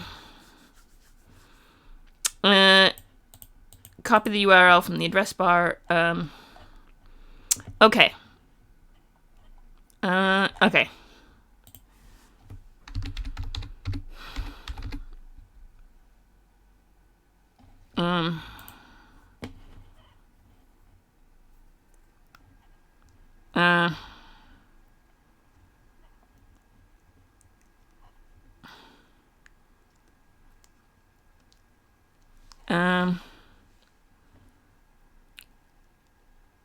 Okay.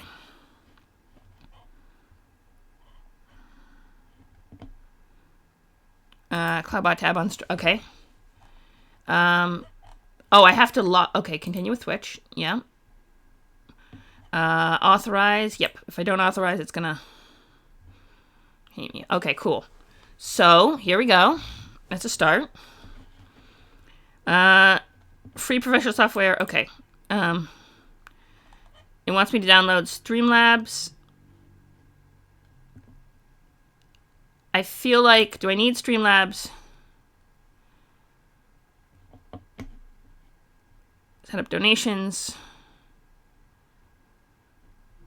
Ooh, interesting. Okay. Let me do this.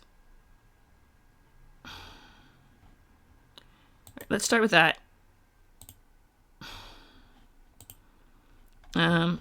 Mod tools, caps. Okay, so...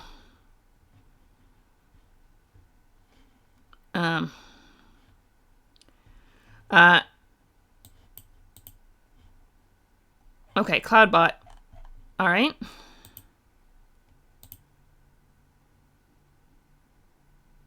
Okay. No.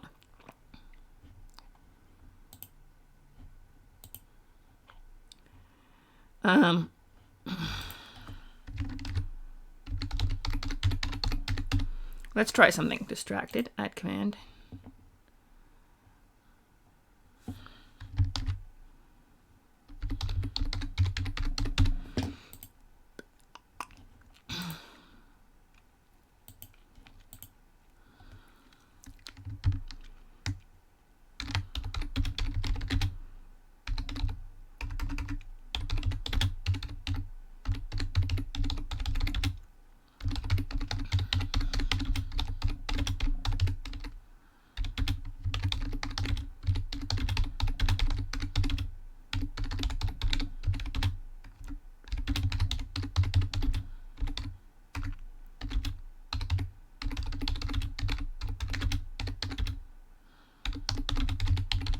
All right, here we go.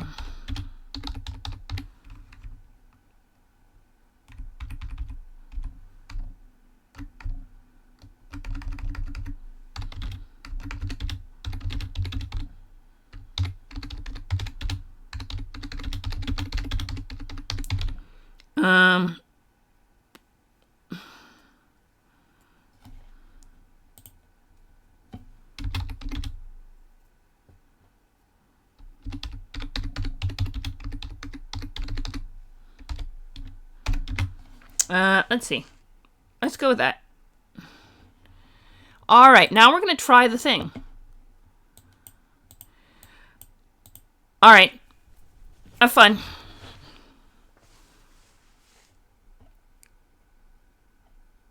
Oh. Okay. So, wow, that's really fun. Okay. So I didn't read the stream, and now I have someone objected. Oh, right. And when you have 20,000, hang on. Let me check something real quick. I have infinite vibe points all the time. Oh, you're gonna do a thing, aren't you? Okay, let me try something.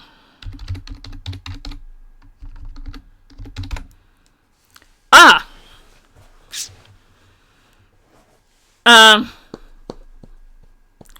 See? I did a thing. I made a thing happen. I made a majiggy what's it happen. Oh, hi, Streamlabs, by the way. Welcome to my chat. Yes, so now we have a majiggy what's it thingamabob, so if you ever want to distract me, you can just hit distracted. If you want. Yay, now I have a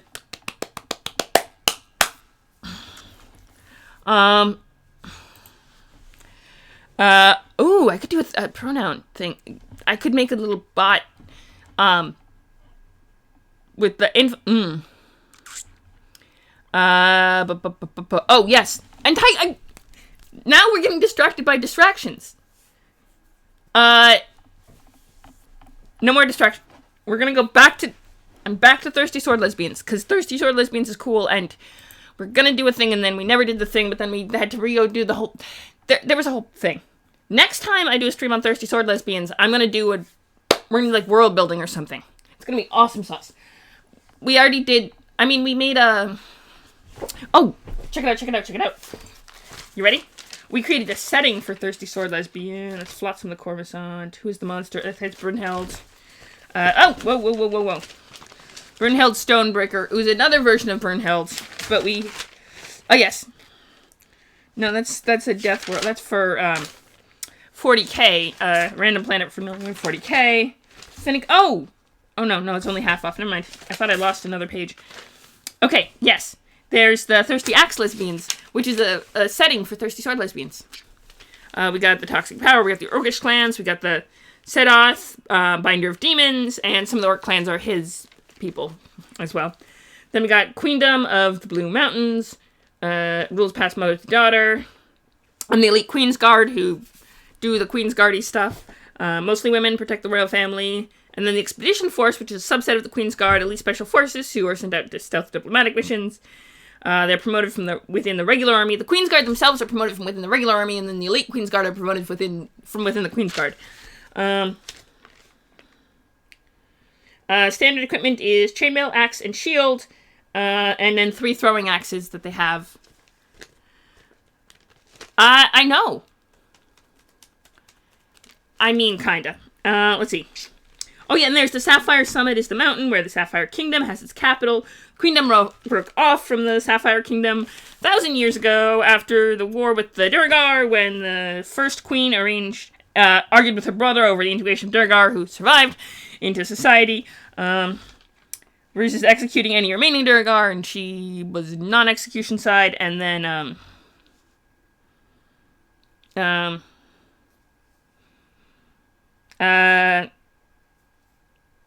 there's been a few wars over it, but mostly the two nations get along. First queen married a Duergar, the youngest prince of the deposed Duergar king. The symbol of the Sapphire Kingdom is a sapphire-bladed axe, and the queendom symbol is the axe crossed with a flaming warhammer. The Sapphire Kingdom, and then the Sapphire Kingdom and the queendom is the, Queendom of the Blue Mountains. So there's the Sapphire Kingdom, and then the Queendom of the Blue Mountains broke off from the Sapphire Kingdom. Sapphire. Sure. Sapphire. There you go. Sapphire. Sorry. I am... Okay. Oh, dear. Okay. Yes, so you entice. So you appeal to someone's physical or emotional sensibilities. Let's see. Gain a string on them, and they choose one, and then you gain a string on one, unless they decide to choose one. So, you get all flustered and awkward, promise something they think you want, give in to desire. So, if they don't choose one of these 3, then you get the string. Yes. Yes, I saw what you did there.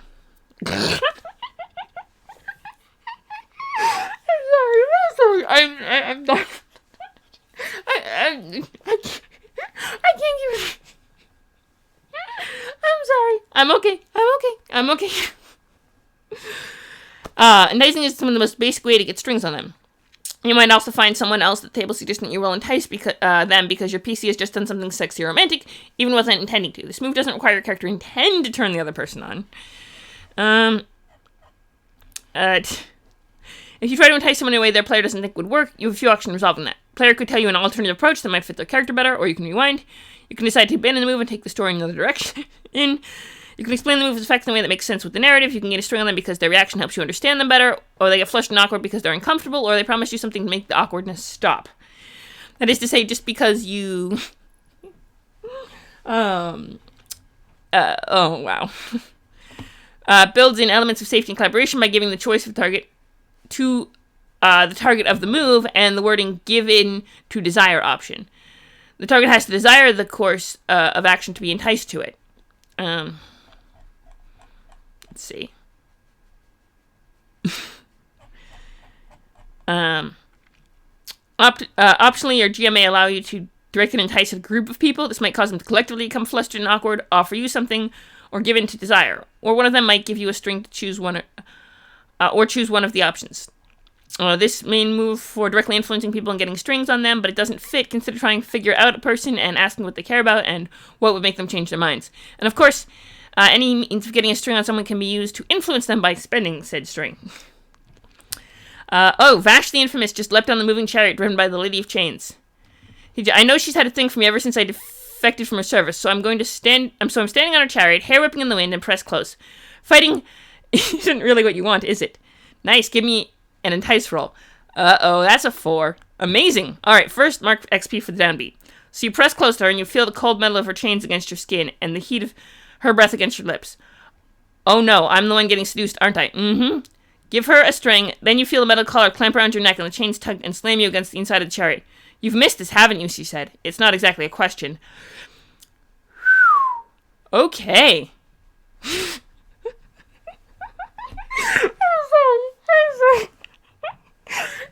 I'm okay.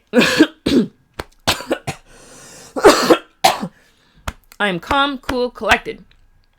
Well, no, I'm not, but, figure out a person. Roll a plus wit. Plus 3 more if you spend a string. Ooh, this is what they're talking about when the strings thing. So if you're trying to figure out, if you get a plus 10, you may ask them 2 questions, now or later. Stop it. Stop it.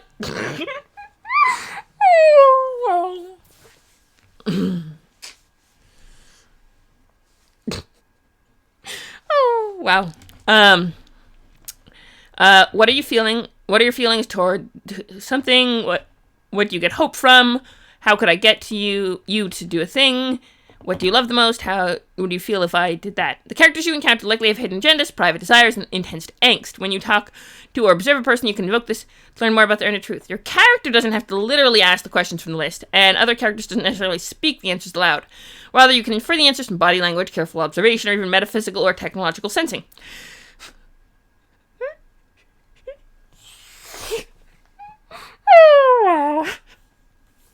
I mean, sometimes being collared is not a bad thing. If you trust the person holding the collar.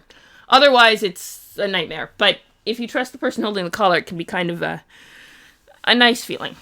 There's a reason that Veldas actually actively wears a collar.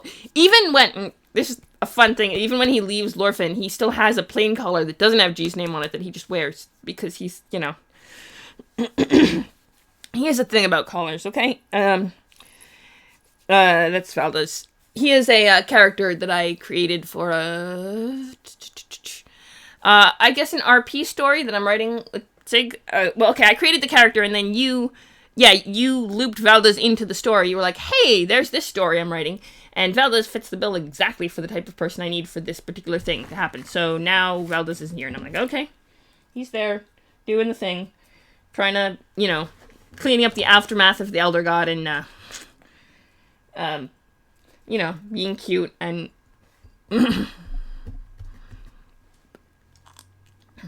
no, it says property of Enrique or possession. More like the possession of Enrique. What's the guy's name? He has 2. One, propiedad. It says, what does it say? I remember. I have a thing. Wrote this down.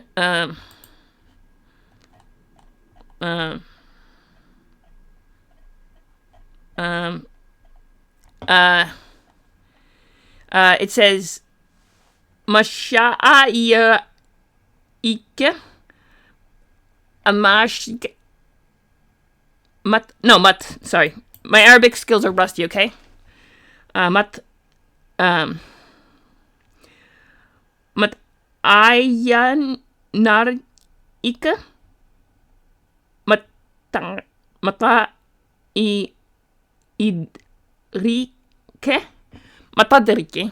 I think that's how you pronounce that. Believe me, my Arabic is... I'm not going to summon... basically... Juan... Let's see. Enrique Juan Imaz. Propiedad. So it's basically the personal property of... roughly translates as personal property or baggage or, household good of... Enrique Juan Imaz. Enrique Juanjon Imaz being his ex-master. And okay, I'm going to do is copy paste. What we're going to do is I don't know if anyone,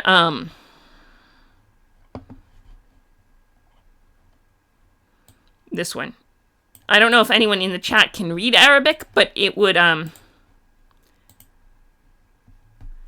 because he actually likes, like, he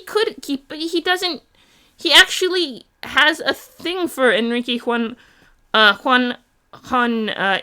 Like, this was his history, that's his childhood, he got it when he was 16, and he was finally deemed old enough to actually go back and live with this guy instead of being,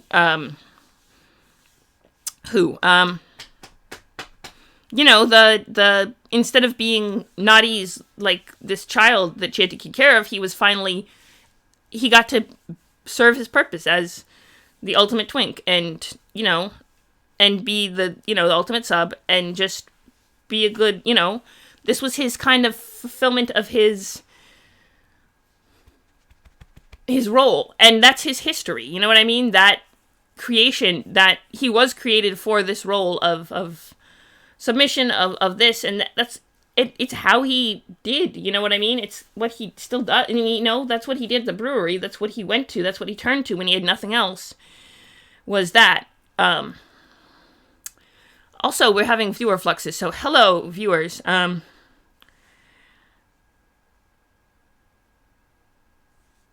I mean, if G asked him to, he'd probably beg her not to, but he might. He might let her, depending on how she worded it. He probably would beg her not to.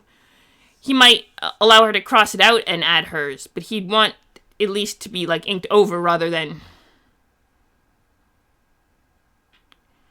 Oh, true. He'd probably cry.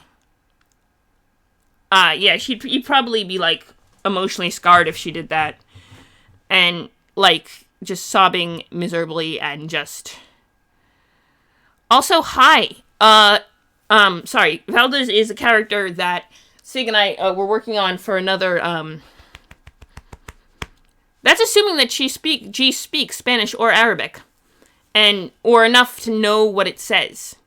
Or knew someone who did.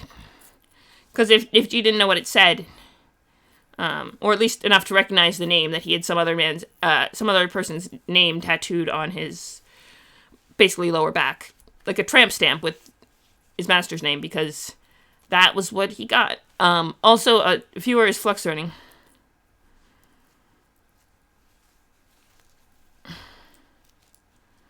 Okay, so she probably speaks at least a little bit of Spanish and or Portuguese, enough to at least get the gist of it, of propiedad, and like, yeah, oh, nope. Also, fun fact, we have a fluxing number of viewers, so hi, my name is Lee, he imbibes today, sheer day is fine, I was doing a stream on Thirsty Sword Lesbians, but, I also just put this in. Basically, Sig distracted me with, talking about... No, you didn't distract me. I distracted myself with mentioning Valdez as his, the collars... because the collaring thing with the scene where I was reading an example of, Enticing Gone Wrong, where, Vash jumps onto the chariot here. There's the picture of the epic, the scene itself. And where she gets collared, or they get collared, and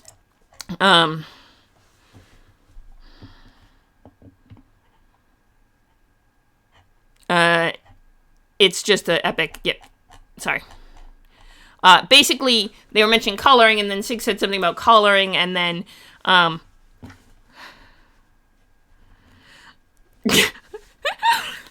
okay, you did, though, because you were the one who mentioned the collaring. You mentioned the collaring episode. I'm like, yeah, collars can be vibe. That's why Valdez always wears his collar.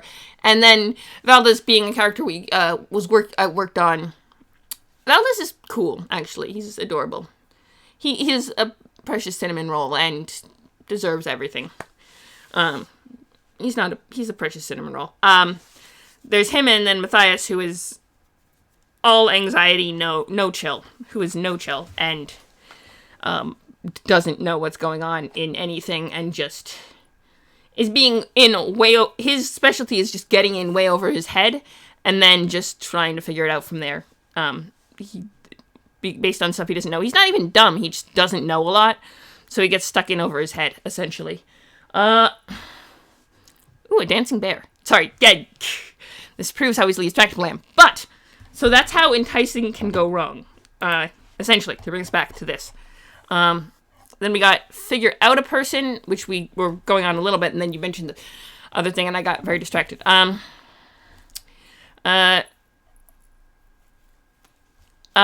addition to these questions, some truths only reveal themselves when you lock eyes across bared steel. If you're in physical conflict, your playbook gives you 2 additional questions you may ask when you make this move. You get to ask one of them for free, even if on a roll of 6 or less. You may choose to ask the other 2, but it counts as one of your choices for this move, rather than a bonus question you can ask for free. So basically, even if you roll a failure, you still figure out one of the... Matthias is still, he's slow. Basically, he's still, I put him as A-spec, because, he's basically still trying to figure out his own sexuality. Oh, wow. Yeah, he's a slow developer, basically. Yeah, he's slow development. Basically, when a lot of times people say A-spec and they say, oh, you're just a late bloomer, and then they're wrong, and the person is just actually asexual. In Matthias's case, they're actually right, and he is just a late bloomer. Because if it can be false, then it could also be true. Corin, okay, to be fair, Corin is speaking as if Matthias already understood a lot of things that he just doesn't. Like, Corin was speaking as if it was an understood thing that Matthias would, be given a room or, they'd pay for his staying, which Matthias was not sure on and was basically trying to negotiate how to get a job to pay for his school, and then Corin is like, oh, yeah, I'm paying for the tuition, by the way. And he's just like, what? And this is a whole paradigm shift. And Matthias when he speaks to Matthias, he's basically as if he's... I don't know how to explain it, but he's basically trying to speak to someone from Lorphin, and Matthias is not that. So there's a lot of misunderstandings. I do not remember that. And if I don't remember, then Matthias doesn't remember. Matthias... I don't know if he ever told Matthias I think he told Matthias, oh, you don't have to, you can do this instead. But he never mentioned that he would pay for it. So Matthias was like... well, that's great, but I no money. Like, you could live in town if you wanted. Yeah, okay, but that means finding a way to pay for that, and I don't have any money. And then, I'll probably have ended the stream by the time you get back, honestly, because I have to go to work and make monies and do boring, lifty stuff, and stuff like that. But, when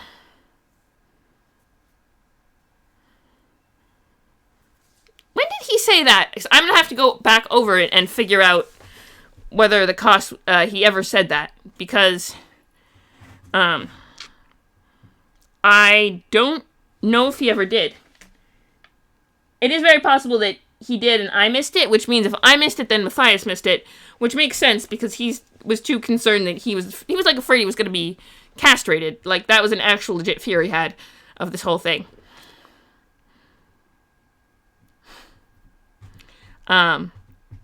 Because he doesn't know what a chip is. He doesn't know what this is. He doesn't know. The woman who saved his entire, his great-great-grandparents' lives and is a hero of legend just walked into the room and started vaguely insulting him, some sort of weird backhanded compliments. He's just in over his head. Way too in over his head. And then Corin keeps saying, oh, this is your birthright, but also, you're a Hellheimer, you can't not be a Hellheimer because you have Hellheimer blood. And then he's like, oh, but this is your birthright. And they're like, no, this is not Hellheimer birthright. And I'm a Hell. Like, you can't. Basically, Corin was talking a lot about,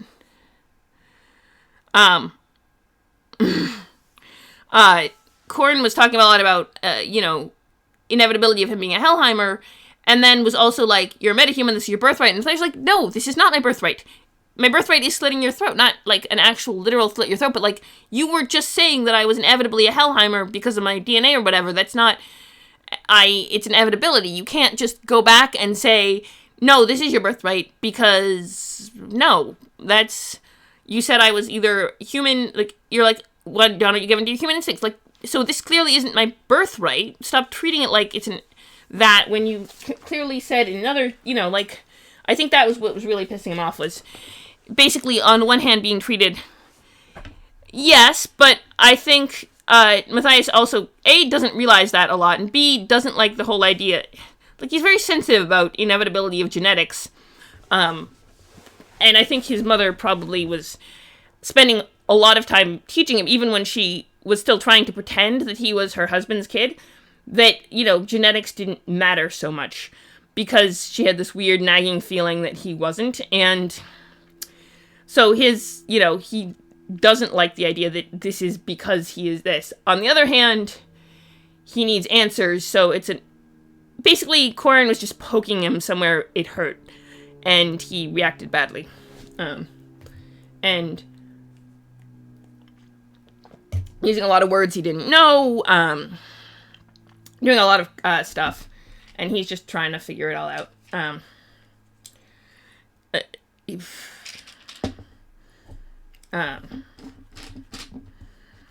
He's doing okay for what happened, and hopefully he doesn't upset Corin too much, because Corin is being incredibly patient with him. That too, as well. He also has, his own, the country to run and stuff, and Matthias is probably an annoyance. Exactly. And Matthias is basically just being, has no guidance or anything. Basically, it's like, hey, here's a country. Here I am, and, has no guidance or anything. And he's starting to realize that Corin might not be the person to... Exactly. I think he's starting to cognize that a bit. Now, like, he's like, oh, shoot, okay, this is clearly not the person to talk to. But he doesn't know who else to talk to. Like, yes, he's starting to realize, okay, Corin is not the person to arrange all this for me, but he is going to be the person who tells me where to find that person, so... And he doesn't have anyone else. It's like, okay, this person clearly is not the right person, but also, I don't have anyone else. He has no connection. He's never met anyone else in the entirety time. He, this is completely new to the city. He has no idea what he's doing. And he...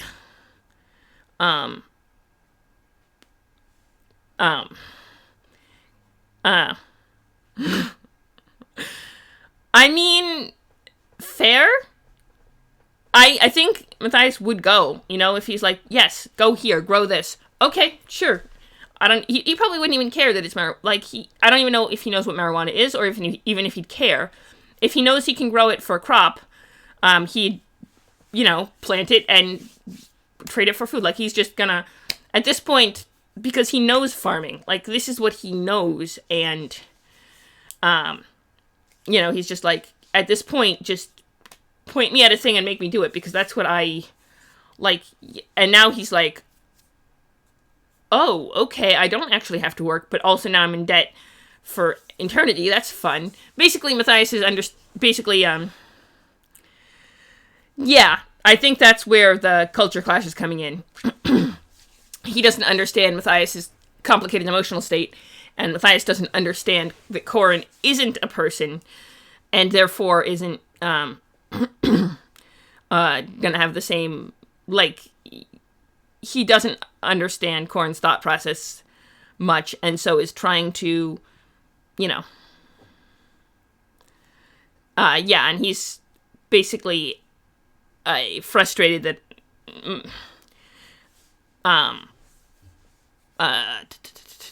Corin is emotionally distant. Like, he's frustrated with Corin is failing to respond to him emotionally, and it's getting to him, but he's also like... But at this point, he's like, oh, he's nice now, but also really annoying because he doesn't respond emotionally. So now he's still wants to punch him in the face, but would actually feel guilty about it if he did. Which is, a common response to people who don't emotionally fit the general profile.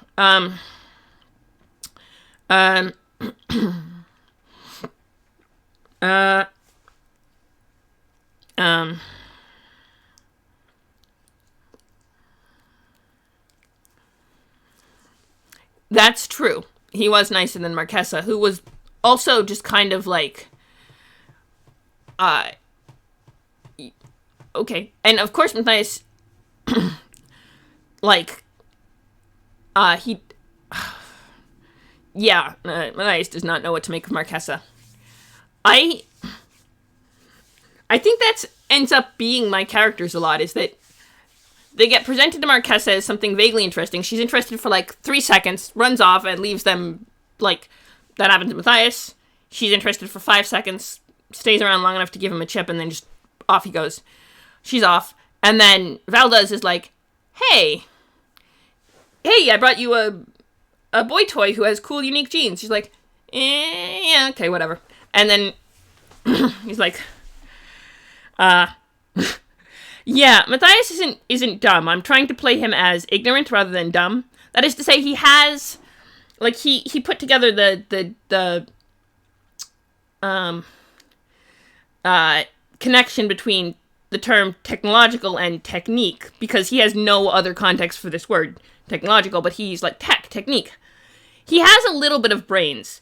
He just doesn't have the information to process them right, so he's like, he has enough common sense to, like, learn if he's given the opportunity to learn. He just, absolutely. He's no match for Marquesa and Corin, between, like, a super genius and a literal supercomputer. Yeah, no, he's... But he would have enough brains to, say, get a master's in something, or even, like, complete a PhD, if he had the opportunity to go to school and study. He just never got much of an education. He got reading, writing, basic math, maybe multiplication at most. He might be able to do multiplication and division, but he's...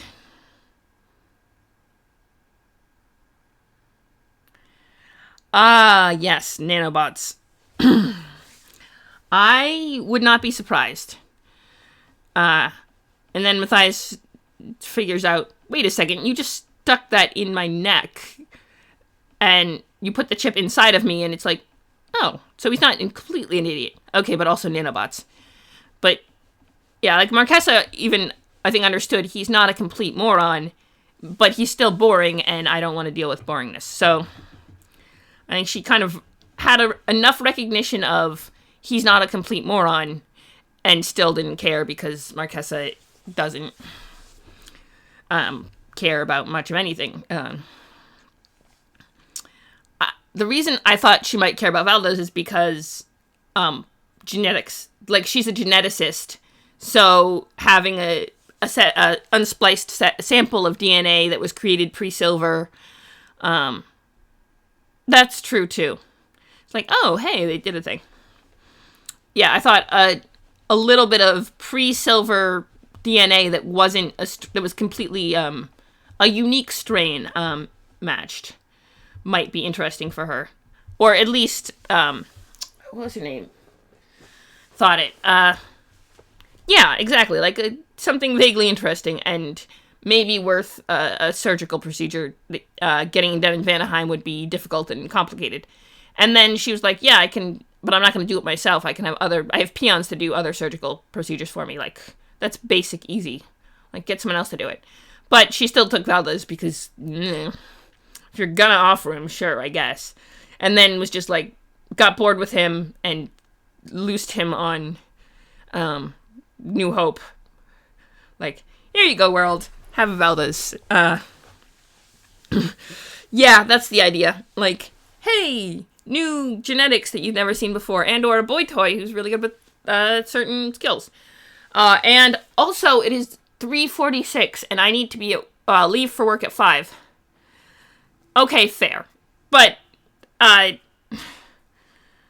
Estrella doesn't know that. Estrella is just kind of has no, like, doesn't even understand how powerful Marquesa is. She's just like, hears stories about how cool Marquesa is, and is like, I need someone who can do this surgery, who's not gonna blab, who is not gonna botch it, who's not gonna blackmail me into silence, who would be willing to do it, and not, oh no, true. And then it's just like, so Marquesa, here's rumors of Marquesa's like, alright, she's the one. What do we have that's valuable? Well, I got Valdez, and that's what we're,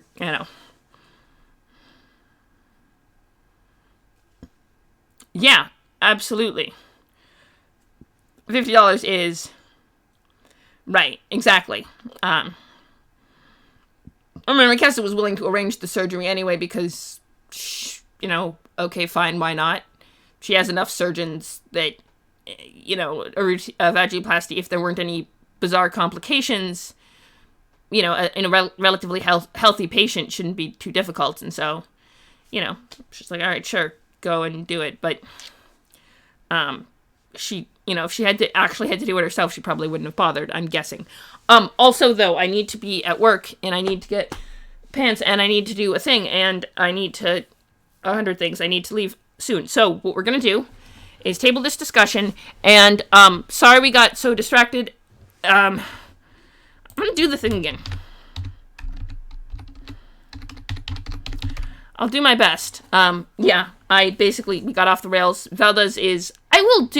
if you don't come on the stream and be a guest, I will do a stream on Valdez and his history and timeline and something cool like that, an epic like that. We could do all sorts of fun stuff. I am gonna skip the sponsor message for today. Relentless Rebels is a great jewelry company. I'll pitch them later. Basically that. We are going to... Weave the Tale is doing Pathfinder. Let's pop into... let's pop into here. They're playing a game of Pathfinder. Should be fun. We'll pop in, say hi. I will see you all on Sunday for the usual Arcanum stream, and I have to remember to remind myself to do the thing. Alright, let's do it.